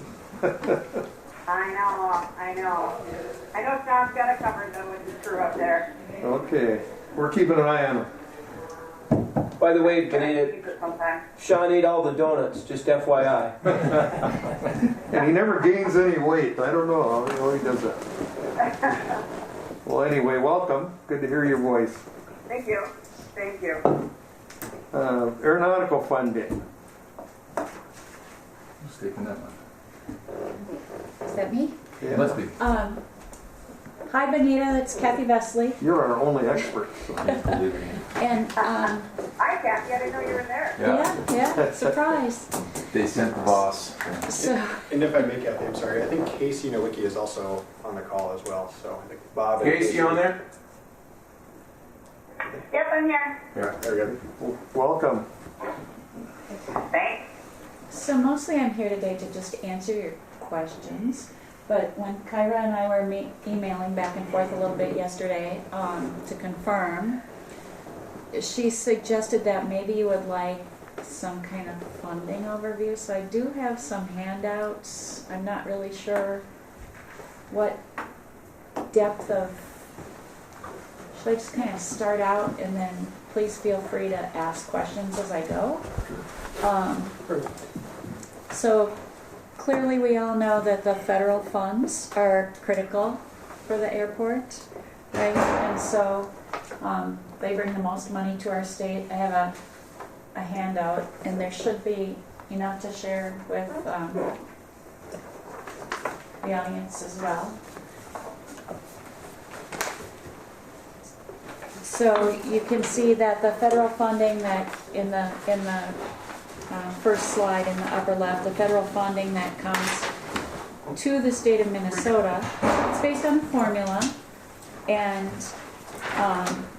there's a base level. The red line is the non-primary entitlements, the primary entitlements, and state apportionment that's allocated to each airport in the state every year. And then there's also a discretionary target that we have shown on the green line. And so if you look at all the entitlements that are available to airports in the state, you'll see International Falls with your $1 million of entitlement per year. Each of the primary airports has an entitlement amount that's calculated based on the number of enplanements that they have. And then the non-primary entitlements, that bottom line, are assigned at $150,000 per airport to the other airports in the National Plan of Integrated Airport Systems, which is the federal plan. Now for the state of Minnesota, we have more airports than that. So we have some airports that are only eligible for state funds. And then the federal airport improvement program, money comes in kind of 3 different buckets. And so there's the entitlements that we've just talked about, discretionary, which is something larger projects compete for on a national basis, and then discretionary set-asides that apply to certain airports, not necessarily International Falls and not necessarily any in Minnesota. Also, I included a slide about thoughts to ponder for AIP reform so that we can get some changes made in future federal legislation that might make it a little bit easier to keep the money that's entitled to Minnesota airports spent in Minnesota. And so we work at that in our with our consultants and in our agency to try and encourage airports to transfer amongst each other within the state so that we can keep Minnesota federal dollars focused on Minnesota, spent in Minnesota. Well, you're sitting with the good guys here because we've done that. So thank you for that. And then you can see that we've had one of our most successful years ever. In this past year, we had almost $90 million of federal funds coming to Minnesota for airport projects, and that includes the supplemental funding awards. And there's one of them here. I was thinking that was the case. So congratulations. and thank you for playing. Thank you. No, thank you. Are there any questions on kind of the federal side of the coin? Then I have two handouts for the state airport fund. And I had tried to print these from home last night, which was probably partially responsible for our delay. It didn't work. My computer didn't network to the printer in the office, and so I snuck in there real quickly at 5 to 6 when I was supposed to be at the airport at 6. And then we had to reboot the airplane. The little glass cockpit things didn't all light up the way they were supposed to this morning. So again, I apologize for being late today. So the State Airports Fund is a standalone fund. You hear about the transportation bill in the state legislature. That's usually news about the trunk highway fund, or this in the state aid for local transportation funding is a formula based on the trunk highway fund appropriation. This is not that. This is entirely separate. We have our own sources of revenue, we get rolled into the transportation request, but there's a segregated fund just for the airports. And so the revenue sources for the state airport fund are aircraft registration, aviation fuel tax, aircraft sales tax, a little bit of licensing and fees that we collect for commercial operators. So Thor gives us a little extra money. Good guy. For airport inspection licenses, we get a little extra for that. And like drone operators have to be commercial licensed now too, so that's kind of on an upswing. But a major contributor that most people don't understand is the airline flight property tax. And so the airlines that serve the communities in Minnesota and use Minnesota facilities are also paying airline flight property tax in lieu of registering each of the airplanes that they bring into the state. And so kind of all the attention begins in February with the February forecast.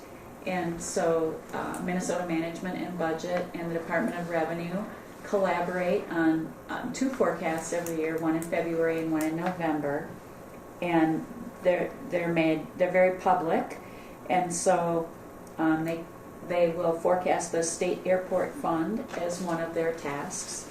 And so you can see here, like the little PowerPoint thingy covered up the date, but this was the February 2018 forecast, and so it was what the past legislation, the past increase that we got in the last legislature was based on.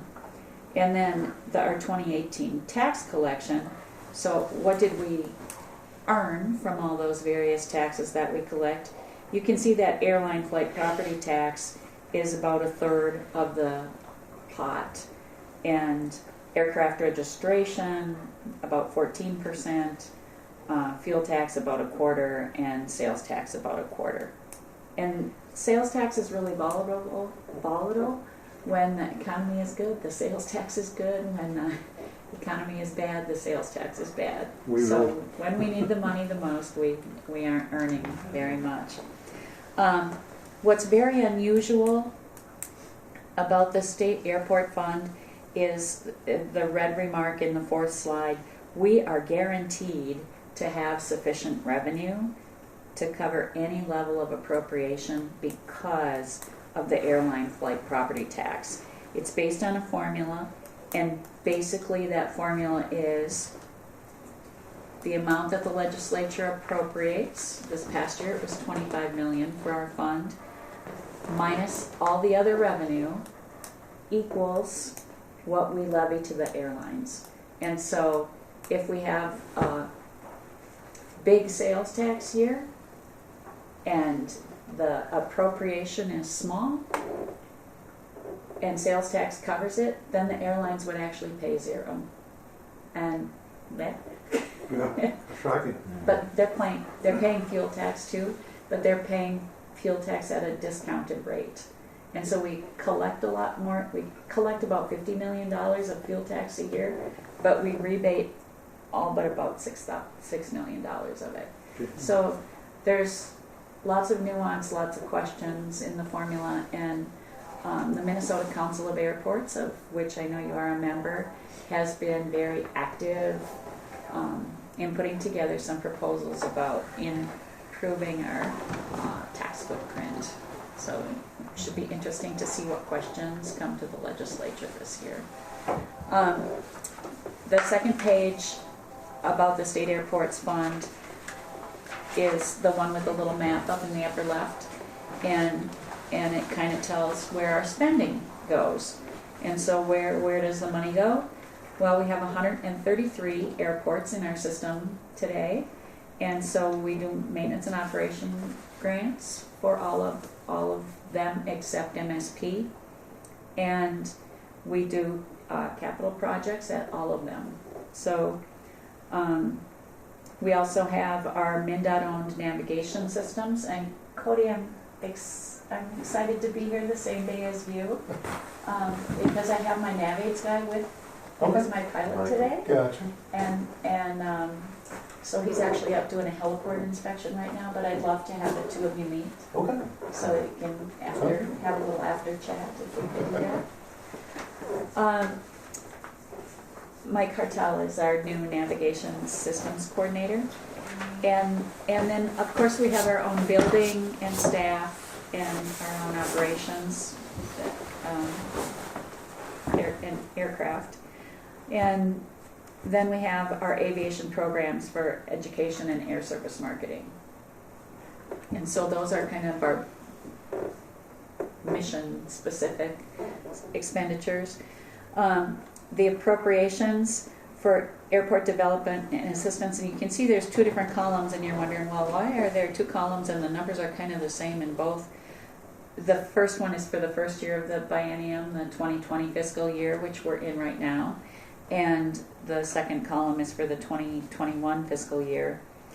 The trunk highway money that you see on that list doesn't have any impact to the airports. That is the money that our air transportation section uses so that MnDOT highway side and other state agency personnel can fly to their jobs around the area of the state. And so we have a little MnDOT Airlines.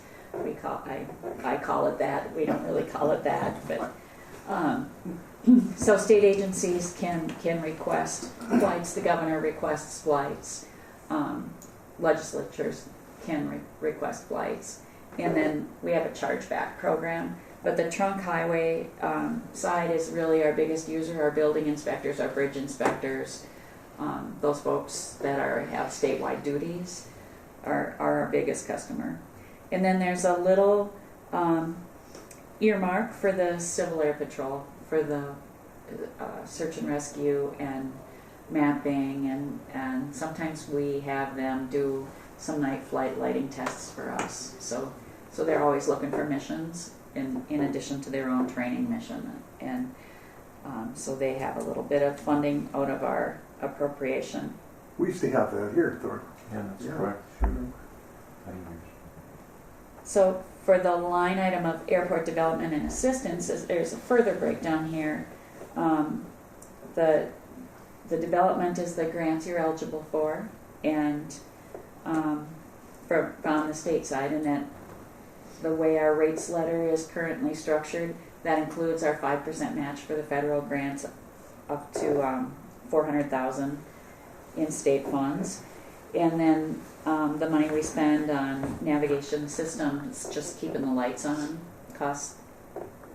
This shows 1.9, but it costs almost $2.5 million a year now with the new contracts in place, because I heard it said before, prices just keep going up, right?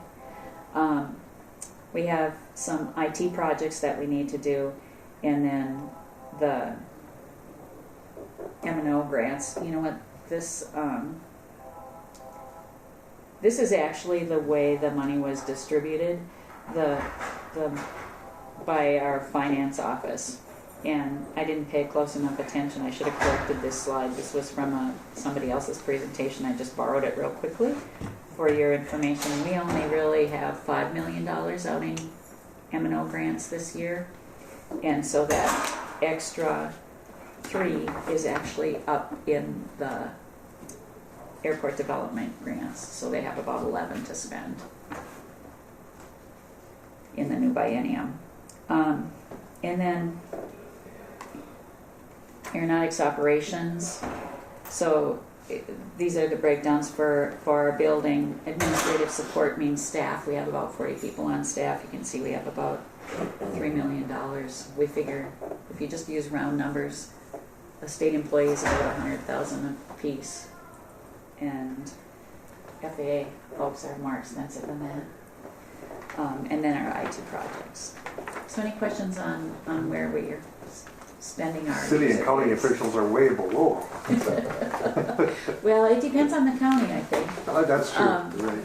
Because I know we're frequently losing young professionals from MnDOT to the metro counties, Hennepin and Ramsey, Dakota, Washington. They all pay much better than MnDOT does. I think MnDOT wages in the northern, I'm from Turtle River, Minnesota, just north of Bemidji originally. I started working for the highway department at the Bemidji office, and I know that was a really good job in town back in the day. So it just depends on where you are.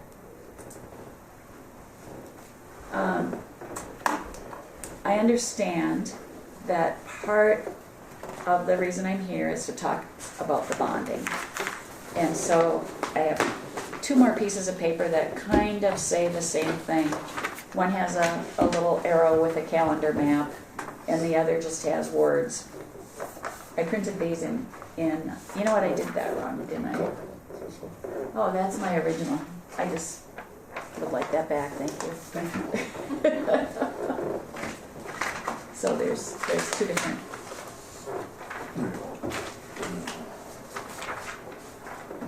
One's to pass and one for you. So the state budget, the state budget as a whole, no, the other ones I print, this was the only one I had to print off paper because it's really old and I couldn't find the presentation for it. You can see it's really old because the calendar timeline starts with July of 2017, and then like today's date isn't even on here, even it's like off the page into the future. But the process works the same. Sure. So state law requires the governor to submit a 3-part budget, and parts 1 and 2 are already over. That was last year's legislation. The capital budget or the bonding bill is the 3rd part, and that's this year coming up. So local jurisdictions, cities, counties, airport authorities, can apply by themselves through MMB, through the local initiative process. Well, any bond eligible. It could be nonprofits looking for grants to stop teenage pregnancy. You know, I mean, there's a wide variety of people who are eligible to apply for grants. Airports are one of them. And so the Go Bond grants are especially attractive to airports right now because it's separate from all this other airport user fee money that we have, right? It's another funding source that we haven't used. Actually, International Falls probably has the most experience with successful bonding applications in the state of Minnesota. You guys were early and often successful. We had good leadership. Yes, yes, and we miss Bob. Absolutely. Certainly not as much as you miss Bob locally, but we have respected his work, have worked with him over the years, and miss him just like you do. So, thank you. we really are excited that you're trying another step at bonding. And you can see that we have on this timeline, then it shows where the capital budget or the bonding budget is developed, and then the governor will present that. Now, we've done our agency request already, and so for International Falls, you did both. You did your local initiative request, and we also included you in our agency request. You guys have been really successful in the past.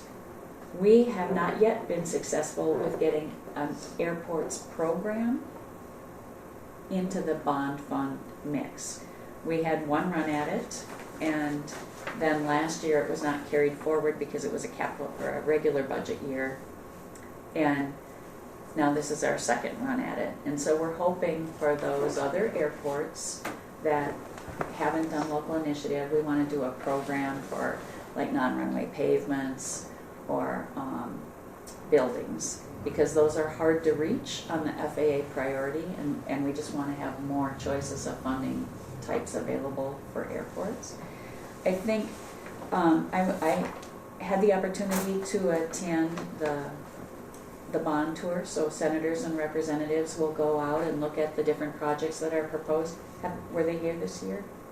This fall? Like in the last few months? They weren't up here. They weren't. They were as far as Duluth to like a corrections because I'm involved in And that. they were at Hibbing looking at the DNR fire base That's right, yep. stuff. And they were in Rochester looking. Now Rochester is local initiative and in our agency request as well, just like you. And they visited there.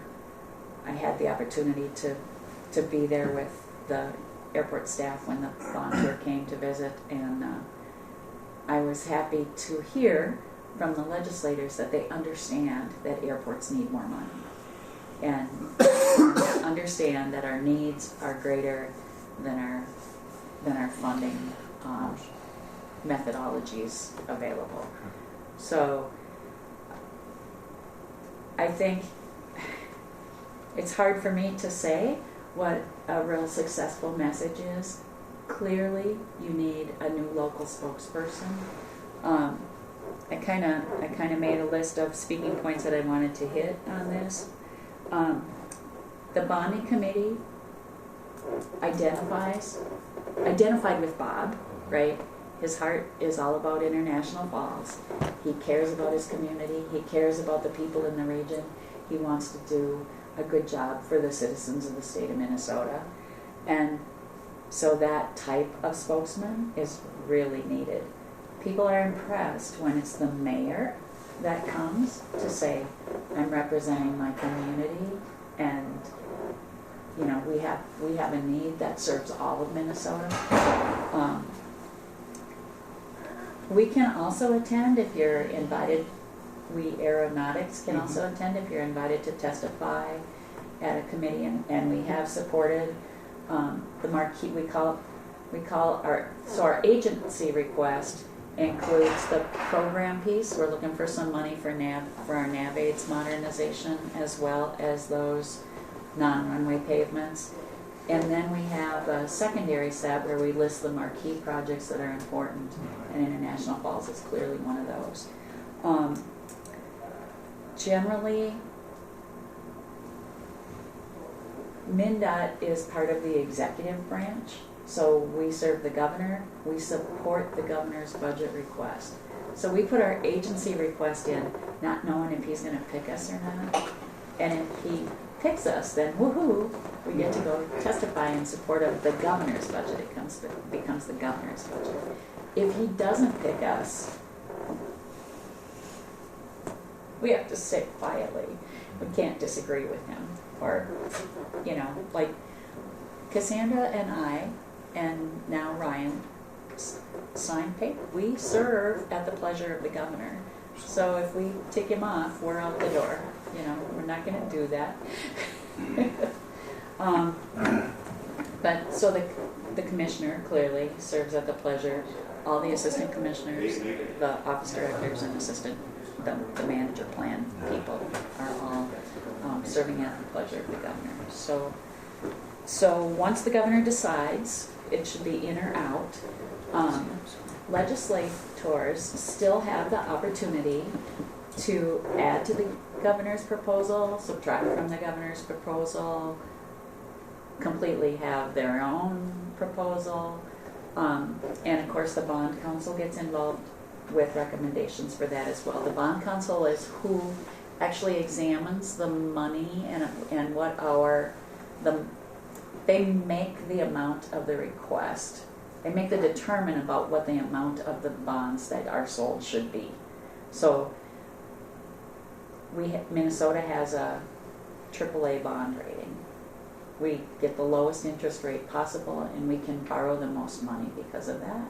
And so they figure out what that balance point is. They don't want to pick such a high number that it's going to put our bond rating at risk. They want to pick a just right number, and they do that, and then they tell the legislature, and then the legislature picks and chooses between all of those requests, from the local initiative requests, from the agency requests, and the agency requests have turned into the budget, the governor's capital bond request. So that was a lot of blah, blah, blah. But what I'm getting at is, you guys are the expert. We can be there to say it's a good project. Yes, we'll be happy to administer the bond. You know, we've already got a good experience with you guys. You are a low risk airport to work with because you deliver everything in a cost-effective way. And we can say all of that stuff, but we can't really lobby for your project. We can't pick you over Rochester or anybody else who applies. And we can't argue with the governor's request. So your consultant, however, also has a lobbyist, right? And they can kind of work the floor for you, and likely do. They aren't going to be as effective as a team from the community, because the legislature wants to see the heart behind the request, and everybody knows consultants don't have a heart. So I apologize. Things happen. They're necessarily evil, but they're heartless. I would agree with that. that's the common perception. Yeah. And I know it's not true. I know Sean loves this airport as much as I do, as much as you do. If you knew the things Sean has done for even within his family, he definitely doesn't fit the description of. But I wanted to get a laugh, and I wanted you to realize that the heaviest burden, that burden of local heart, is on your shoulders. There's nothing we can do to take it away from you. And I know you're going to miss Bob, because he was perfect for that job. And now, you know, you're going to need, I don't know, 3 to 5 to make up for that one. So I don't know if I've answered your questions or caused more. We miss Bob, let me tell you. No, that's enlightening, and I mean, it's very true. I mean, we've, you know, our experience is the same at the legislature.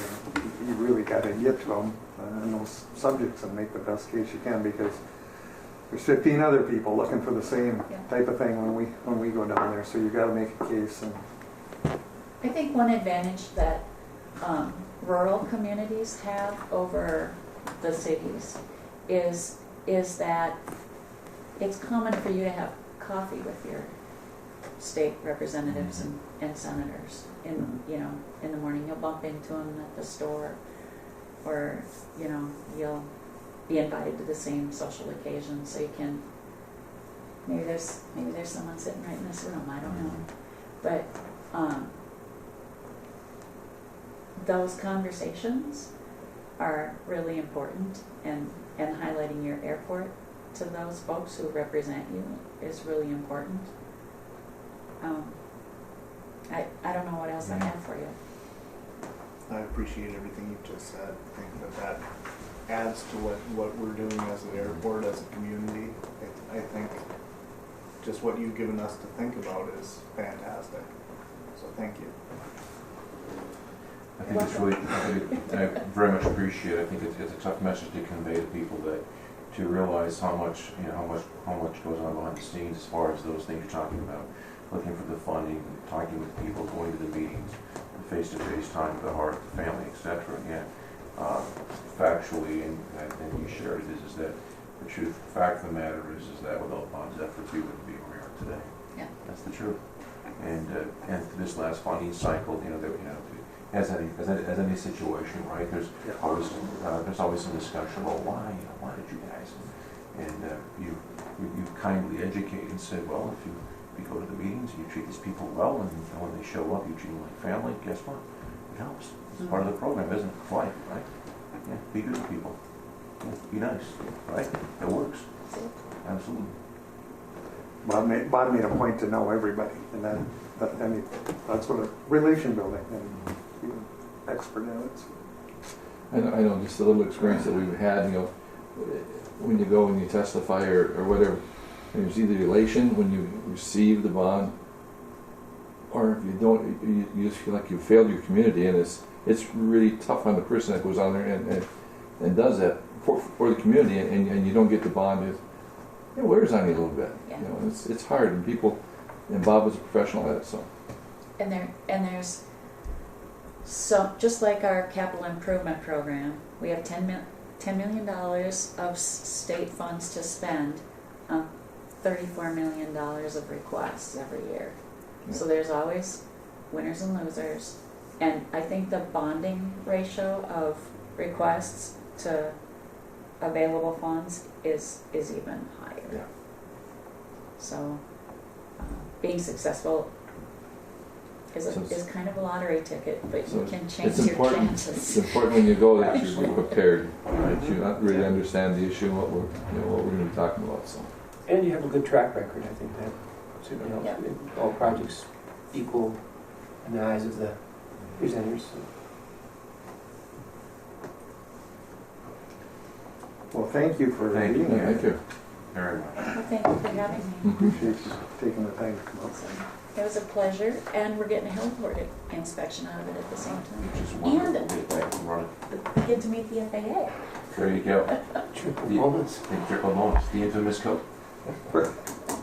Plus, you're in the neighborhood where you grew up, so. Pretty close. Turtle River is pretty close for us. Yes. But isn't there a Lowman in this connection too? What's that? Isn't there something? Isn't there a northern Minnesota connection besides Turtle River? Are you thinking of Tara Kaler, our attorney, Yes. who was international? Anderson, Bill Anderson's niece. Yeah. There you go. Well, Yeah. I didn't know that. It was in there. Yeah, she's changed jobs. Yeah, what is she doing? She's still an attorney in the state, but she went to a different agency. Okay. But I accidentally still email her every now and then. Well, thank you very much for being here. Any questions? Comments? All right, thank you. Thank you. Wasn't room for questions. No, it was pretty thorough. You held our attention. That's hard to do with this group. Bright, shiny objects, large print, we're good. All right, we'll move on to parking lot quote. Oh, yes, FAA. Oh, we can't forget. Oh, we forgot about He's so quiet, I forgot about the it. guy with the money. I'm with engineering services there out of Kansas City, so mainly I'm going to be up here helping make sure we get everything coordinated. When we got to talk to Mark and those guys at the SSE and getting things turned off and verifying where the VOR stuff is and all that. So I'm not the guy with all the money. No, I realize that. You know, we run into a lot of people like you with no gray hair, and after a couple of years I got a few of them already. That's good. And he's going to be working with Sean's team today. Yeah, I'll probably Make mostly sure we keep with it them all. and the Yeah. SSE most of the time. There's so many. There's so many factors in these projects. It's incredible. You know the amount of detail. Well, to Thor's, I mean, he keeps things going here, so No, I already it's, have. believe me, it's a fake it and make it, that's the key. He's the answer man right there. Smile. You'll want Act like that. you know, act like you know something and they believe you, yes. It works. Well, anyway, welcome, glad you're here. Thank you. Okay. Now down to the parking lot quote. Where is that baby at here somewhere? Who's got that one? You? Not me. Somewhere. I don't know. And it was kind of a preliminary discussion, right, about for next Seal year. coating and paint Correct. 2020. Yeah. I believe that that they had talked with Steve. Is that true? Kyra, please help me bring me up to speed on the seal coating for the possibility for next year's parking lot seal coating. How did this get to our lap? Do you remember? I'm being honest. I'm being honest, I don't recall. I'm sorry. I'm okay. Yeah, so Brock, I believe he chatted with Steve Trudeau about the possibility of looking at seal coating our parking lot for 2020. I've not looked over the proposal, frankly, but that's what you have is in front of you and outlined in his presentation. Or if I may. Please. This project would most likely be eligible for potentially federal funding, if not the state might participate in some sort, if it reaches the priority threshold. So this, although it seemed to be a quote provided by a contractor that say, yeah, we can do this work, it could also be tied into your CIP and plan and potentially an eligible project that there would be some sort of reimbursement. I also believe M&O is also a resource for that funding if you chose to do that. Should there be M&O funds available, also which there probably isn't, I'm guessing. And I'm betting they would use all of theirs in the first quarter. In the first quarter. So, we could add that to the CIP as a project. We'd have to get quotes and stuff, so you wouldn't be able to direct select this company per se, but their pricing is reasonable for the work. It's always a good idea to maintain your pavements. Sure. So what's the recommendation? Put this on hold, let's run through the CIP and then get more quotes from the time to come? I guess if I had to recommend something, it would be put it on the CIP and then attempt to get some sort of funding mechanism around that. Because I think there is money out there for you. Need a motion on that? Or do we? Someone? I don't think so. His bid came in at 22.9, just FYI, so we were looking for. Doesn't it kind of put him on a spot when he's got his bid out there and then we've got to go out and... I think, if the quotes go out, next spring, I think it would be historical enough that people wouldn't find that quote, or, the market would change enough to. I think what he's got here, what I read through is it's an estimate of what he thinks it might be for next year. Okay. And with the prices of, it's definitely gonna change, so it's just an estimate that he's got out there. I don't think it'll affect any numbers from anybody else to look at this time of year. If it'd be in the springtime and you give it out, it'd be a little different, but now he's really put it out there. All right. Any other questions or comments? Can I add one thing? Yeah, please. In regards to that, or in talking with it, there's also been talk of parking lot signage out there for, TSA, the rental cars, SkyWest, PETA Airport, the people that are housed in the terminal. And I think we should look at getting estimates at the same time for putting signage in for there. I think for ease of snow removal for you, Thor, and, I know SkyWest has said that in the winter time, it gets really tough out there because parking is limited more so. So I think having those designated spots would be very helpful. And I did put a draft, sample map in there of, kind of what we would look at doing. And I like the long term because middle of February you walk out one of the prime spots right next to a handicap has got a car that's got 2 feet of snow on top of it. Yeah, they should be. Well, plus it's a nightmare for plowing because you got to plow around that, I don't know how you do it. I can't share. I can imagine. Very carefully. Yes, Not enough chips in there. They get creative in their parking, they do, yes. But anyway, this would help resolve Okay. those issues, and I think it makes more sense. I think until we get it striped and all, Yeah. then the Yeah. signage Okay. should go up. But you gotta have the spots there for it first. So Kara, want to keep it on the burner then till the spring when we do the project, and we'll have signs up. We'll make sure we get it in the project. Yeah, something. Do you know Right, if 2 day that would policy. be So just eligible looking as at well the- for? Good I question. believe so. Okay. Maybe I'm speaking on behalf of MnDOT. We have an expert here in the room, but I think it's definitely something we would propose. And MnDOT funding, as Kathy can attest to, is all based on priority. They do a ranking and categorization, so there's no guarantee on anything, but First of all, it has to be in the CIP, and then the projects are scored. A snapshot is taken at 2 snapshots are taken, one around Valentine's Day and one around Halloween. And the Halloween one is mostly used to set up projects for the federal, for AIP, for the federal grants for the next year. The February snapshot of the CIP, because you can change your CIP every minute of every day. I don't know, Tyra, do you do that? Or does Sean do that? Or He usually helps us with that. Yeah. So, you can add projects, you can subtract projects, you can move them around. The thing you want to be sure is that it's the way you want it whenever we take the snapshot, because then that's what we use to prioritize. And like FAA, we generally prioritize from the runway center line out, and so parking lot projects are going to prioritize lower than runway projects, which is why we're asking for a bonding program so that we can get more money to non-runway pavements.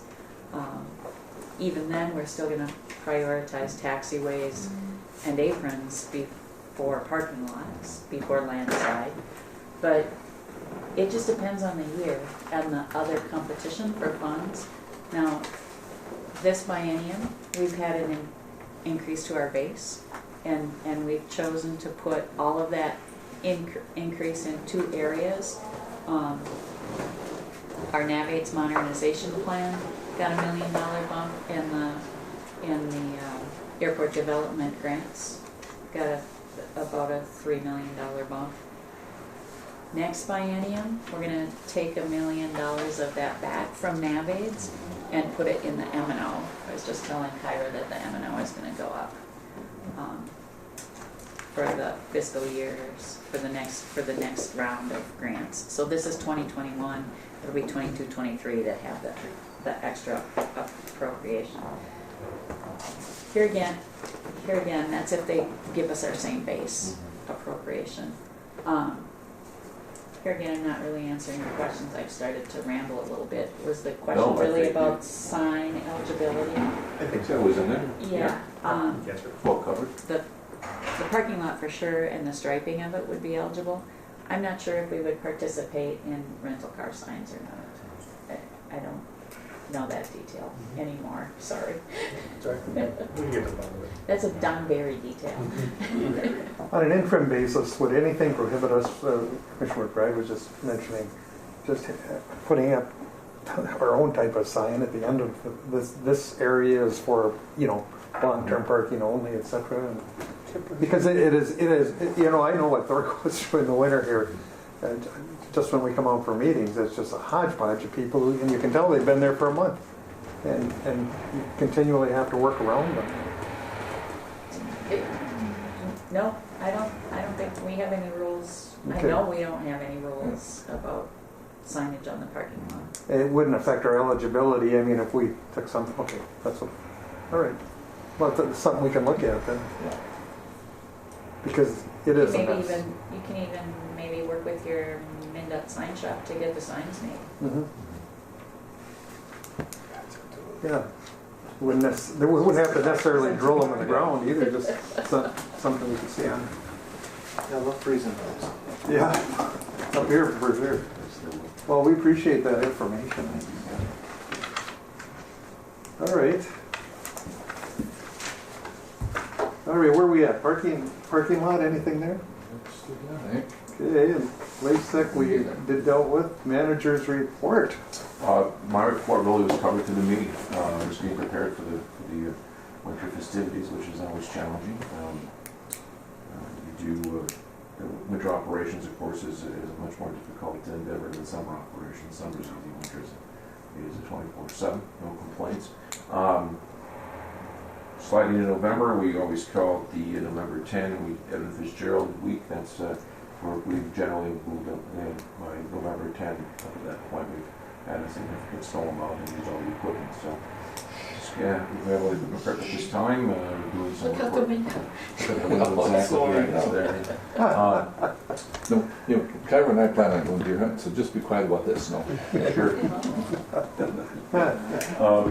Just prepping the equipment, as an example, right now we have on the de-icing truck that the airline uses and is required for the operation.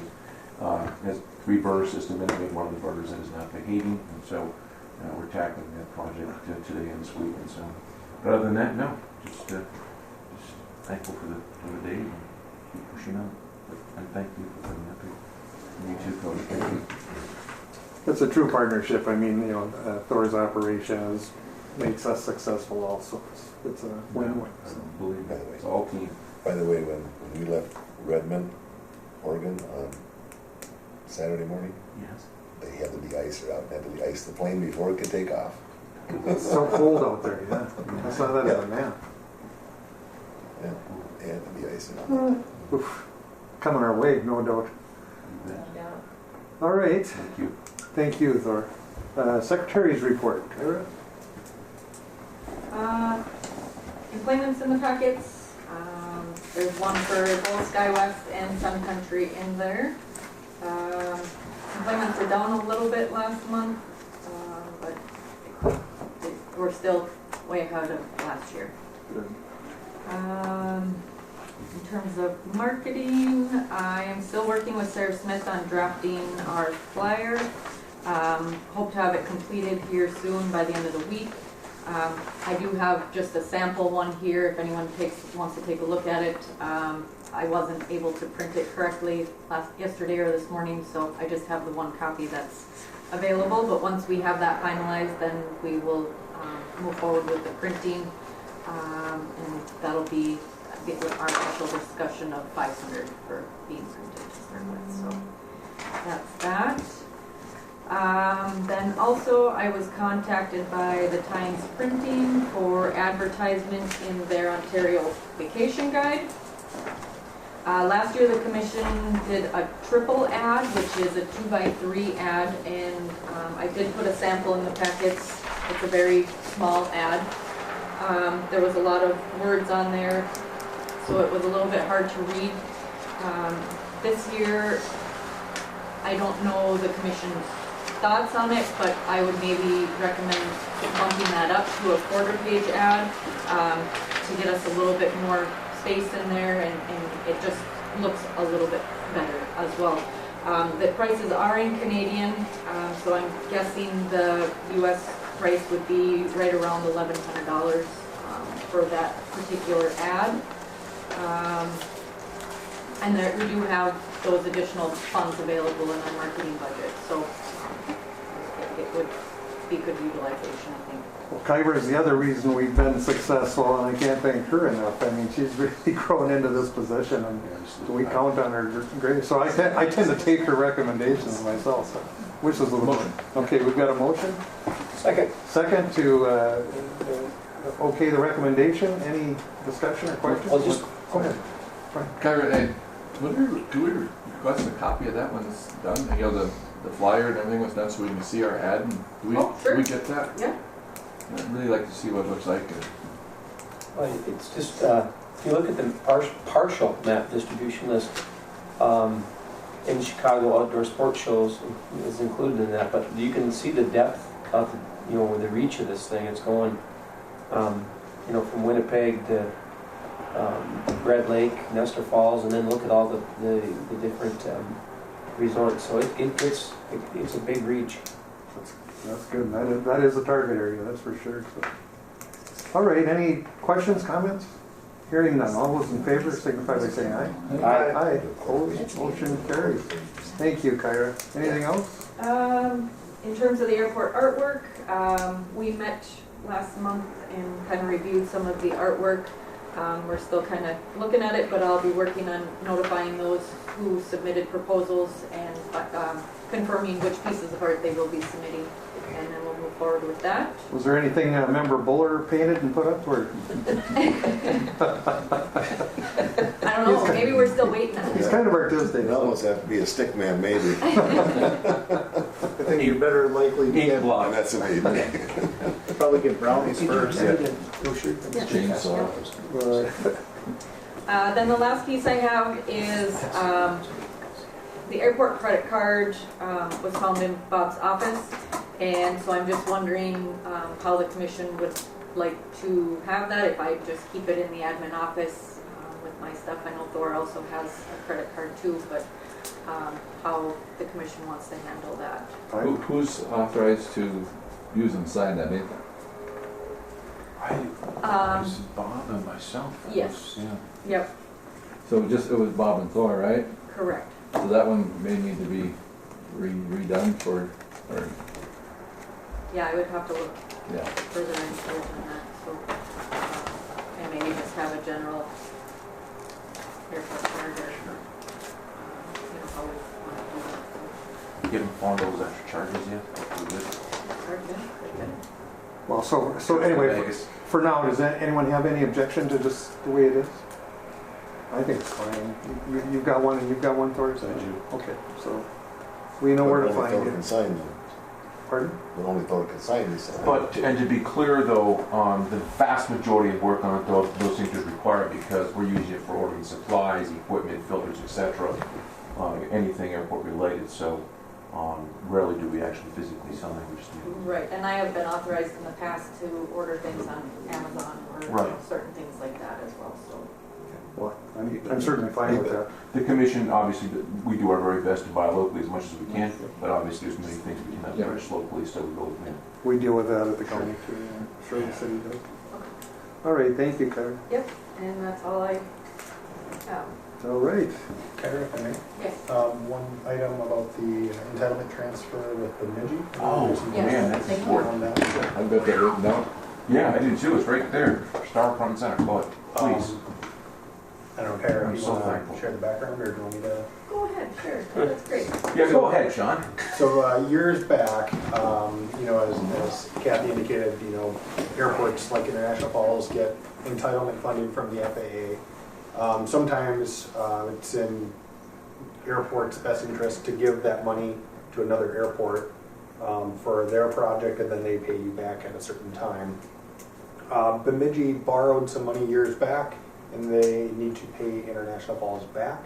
Although there's some strategy on when this repayment happens. Right now, you're undertaking a very large investment where you're getting money in from the FAA, you know, potentially discretionary money or the supplemental money. Sometimes, you know, they'll pay you back, and then that just gets scooped up with all the other federal money that comes. There is some advantage on waiting until you have what you would consider an entitlement year, where your entitlement project is the only grant that you have.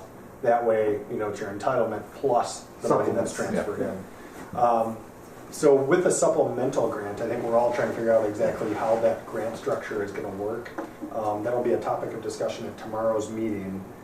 So I think, if I may suggest, just to put everything on hold and to find out what the FAA's preference is on, you know, how that grant structure will be written. Bob Coors has been working with Karen from Bemidji, and she hasn't gotten back to us. I know they had a deadline, but I think that's more for internal planning. You know, much like everybody wants to know what their how much money they have to work with for the year. But there's no specific deadline this week or next that they'll need. So we can get through tomorrow, and then Thor can share the message. I think since you'll be on caller car, if you want to join tomorrow, we can discuss that and find out what the best course of action is. So have that same discussion tomorrow with the FAA. Right. Regarding if we want our money back now, and my gut tells me we don't want it now. Yeah, you know, I think supplemental funding is really the big question, because you're going to get a supplementary grant, and then you'll have an entitlement grant. And then the question is how do those two interact and how do the funding work together? And is the weather balloon facility part of the supplemental grant or is it part of the entitlement grant? There's a lot of unknowns, and I don't know if the FAA even knows the answers to these questions because this is a relatively new funding program. So I think we just got to kind of sit it out a little bit. I think in the best case, we just want to make sure that you have a project that can use that fund so it doesn't just get scooped away and lost. Has Lindsay been working on the supplementals? I believe so. Lindsay and Tracy, yep, both Okay. of them. So yeah, so we're hoping to find a little more information on exactly what their strategy is. I don't know if you gentlemen know that Lindsay is about to be a new mom. Really? Yeah. How did that happen? That's what I asked my daughter. I believe she has a scheduled delivery date of November 18th. That kid's going to come out running across the floor. Wonderful. What's the amount? Do you remember, Sean? 180? 130 is what I remember. Benita or Bob or Casey, if you guys remember. It's 130. Okay. Thanks, Bob. Yeah. So then, who should contact? We should let Karen know today where we're at, right? Just so. And I believe Bob has done that. Bob, can you provide an update on what your correspondence is? Yes. Yeah, I did contact Karen shortly after she sent out the request to us to see what their preference was. But I just did that by email, and she hasn't gotten back to me. So I can reach out to her though and give her a phone call here today. Thank you, Bob. You bet. We take back all those things we said about you. That's good. Except the good things. All right. Any further business come before this board? Wade, I do have one item. Go ahead, buddy.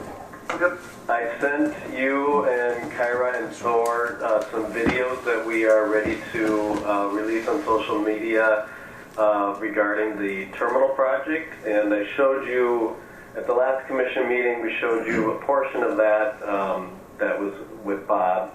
The videos that we're going to be releasing are different, and I sent you guys a link to those. I believe Thor took a look at them. But I just wanted to, our marketing department just wanted to verify with the commission that it is okay to release those, given the sensitive nature that Bob is in quite a few of them. I mean, I'm fine with authority. I thought they were beautiful. Great. Anybody, any objection here? So, no? We need a motion to do that?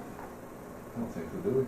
I don't think so, but I mean, are you more comfortable if we have a motion or an action? No, I'm Okay. fine. Just your acknowledgement that it's okay. No, absolutely. We're all in agreement here. Thank you, Bob. Okay, great, thank you.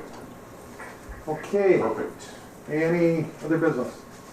Next meeting date, time? Next meeting is November 28th, is that what we have down? That's what I have in my other schedule. 8 o'clock? 8 o'clock here. All right. Okay. Thanksgiving. That's Thanksgiving? It's okay. No, whatever, it's the Monday after Thanksgiving. Monday after. The 27th would be the Wednesday before Thanksgiving. Was that when we had, we already, I thought it was the 28th. That's October. So the 27th? We had the 27th, yes. That would work then, right? That's the Wednesday before Thanksgiving. 27? Yeah, Yes. 27. 27. So I was looking at October, so that was today's meeting. All right, November 27th and 8 a.m. 30th. All right. Anything else? A motion to adjourn would be in order then? So moved. All right, you've got a motion? Second. All those in favor? Aye. Actually.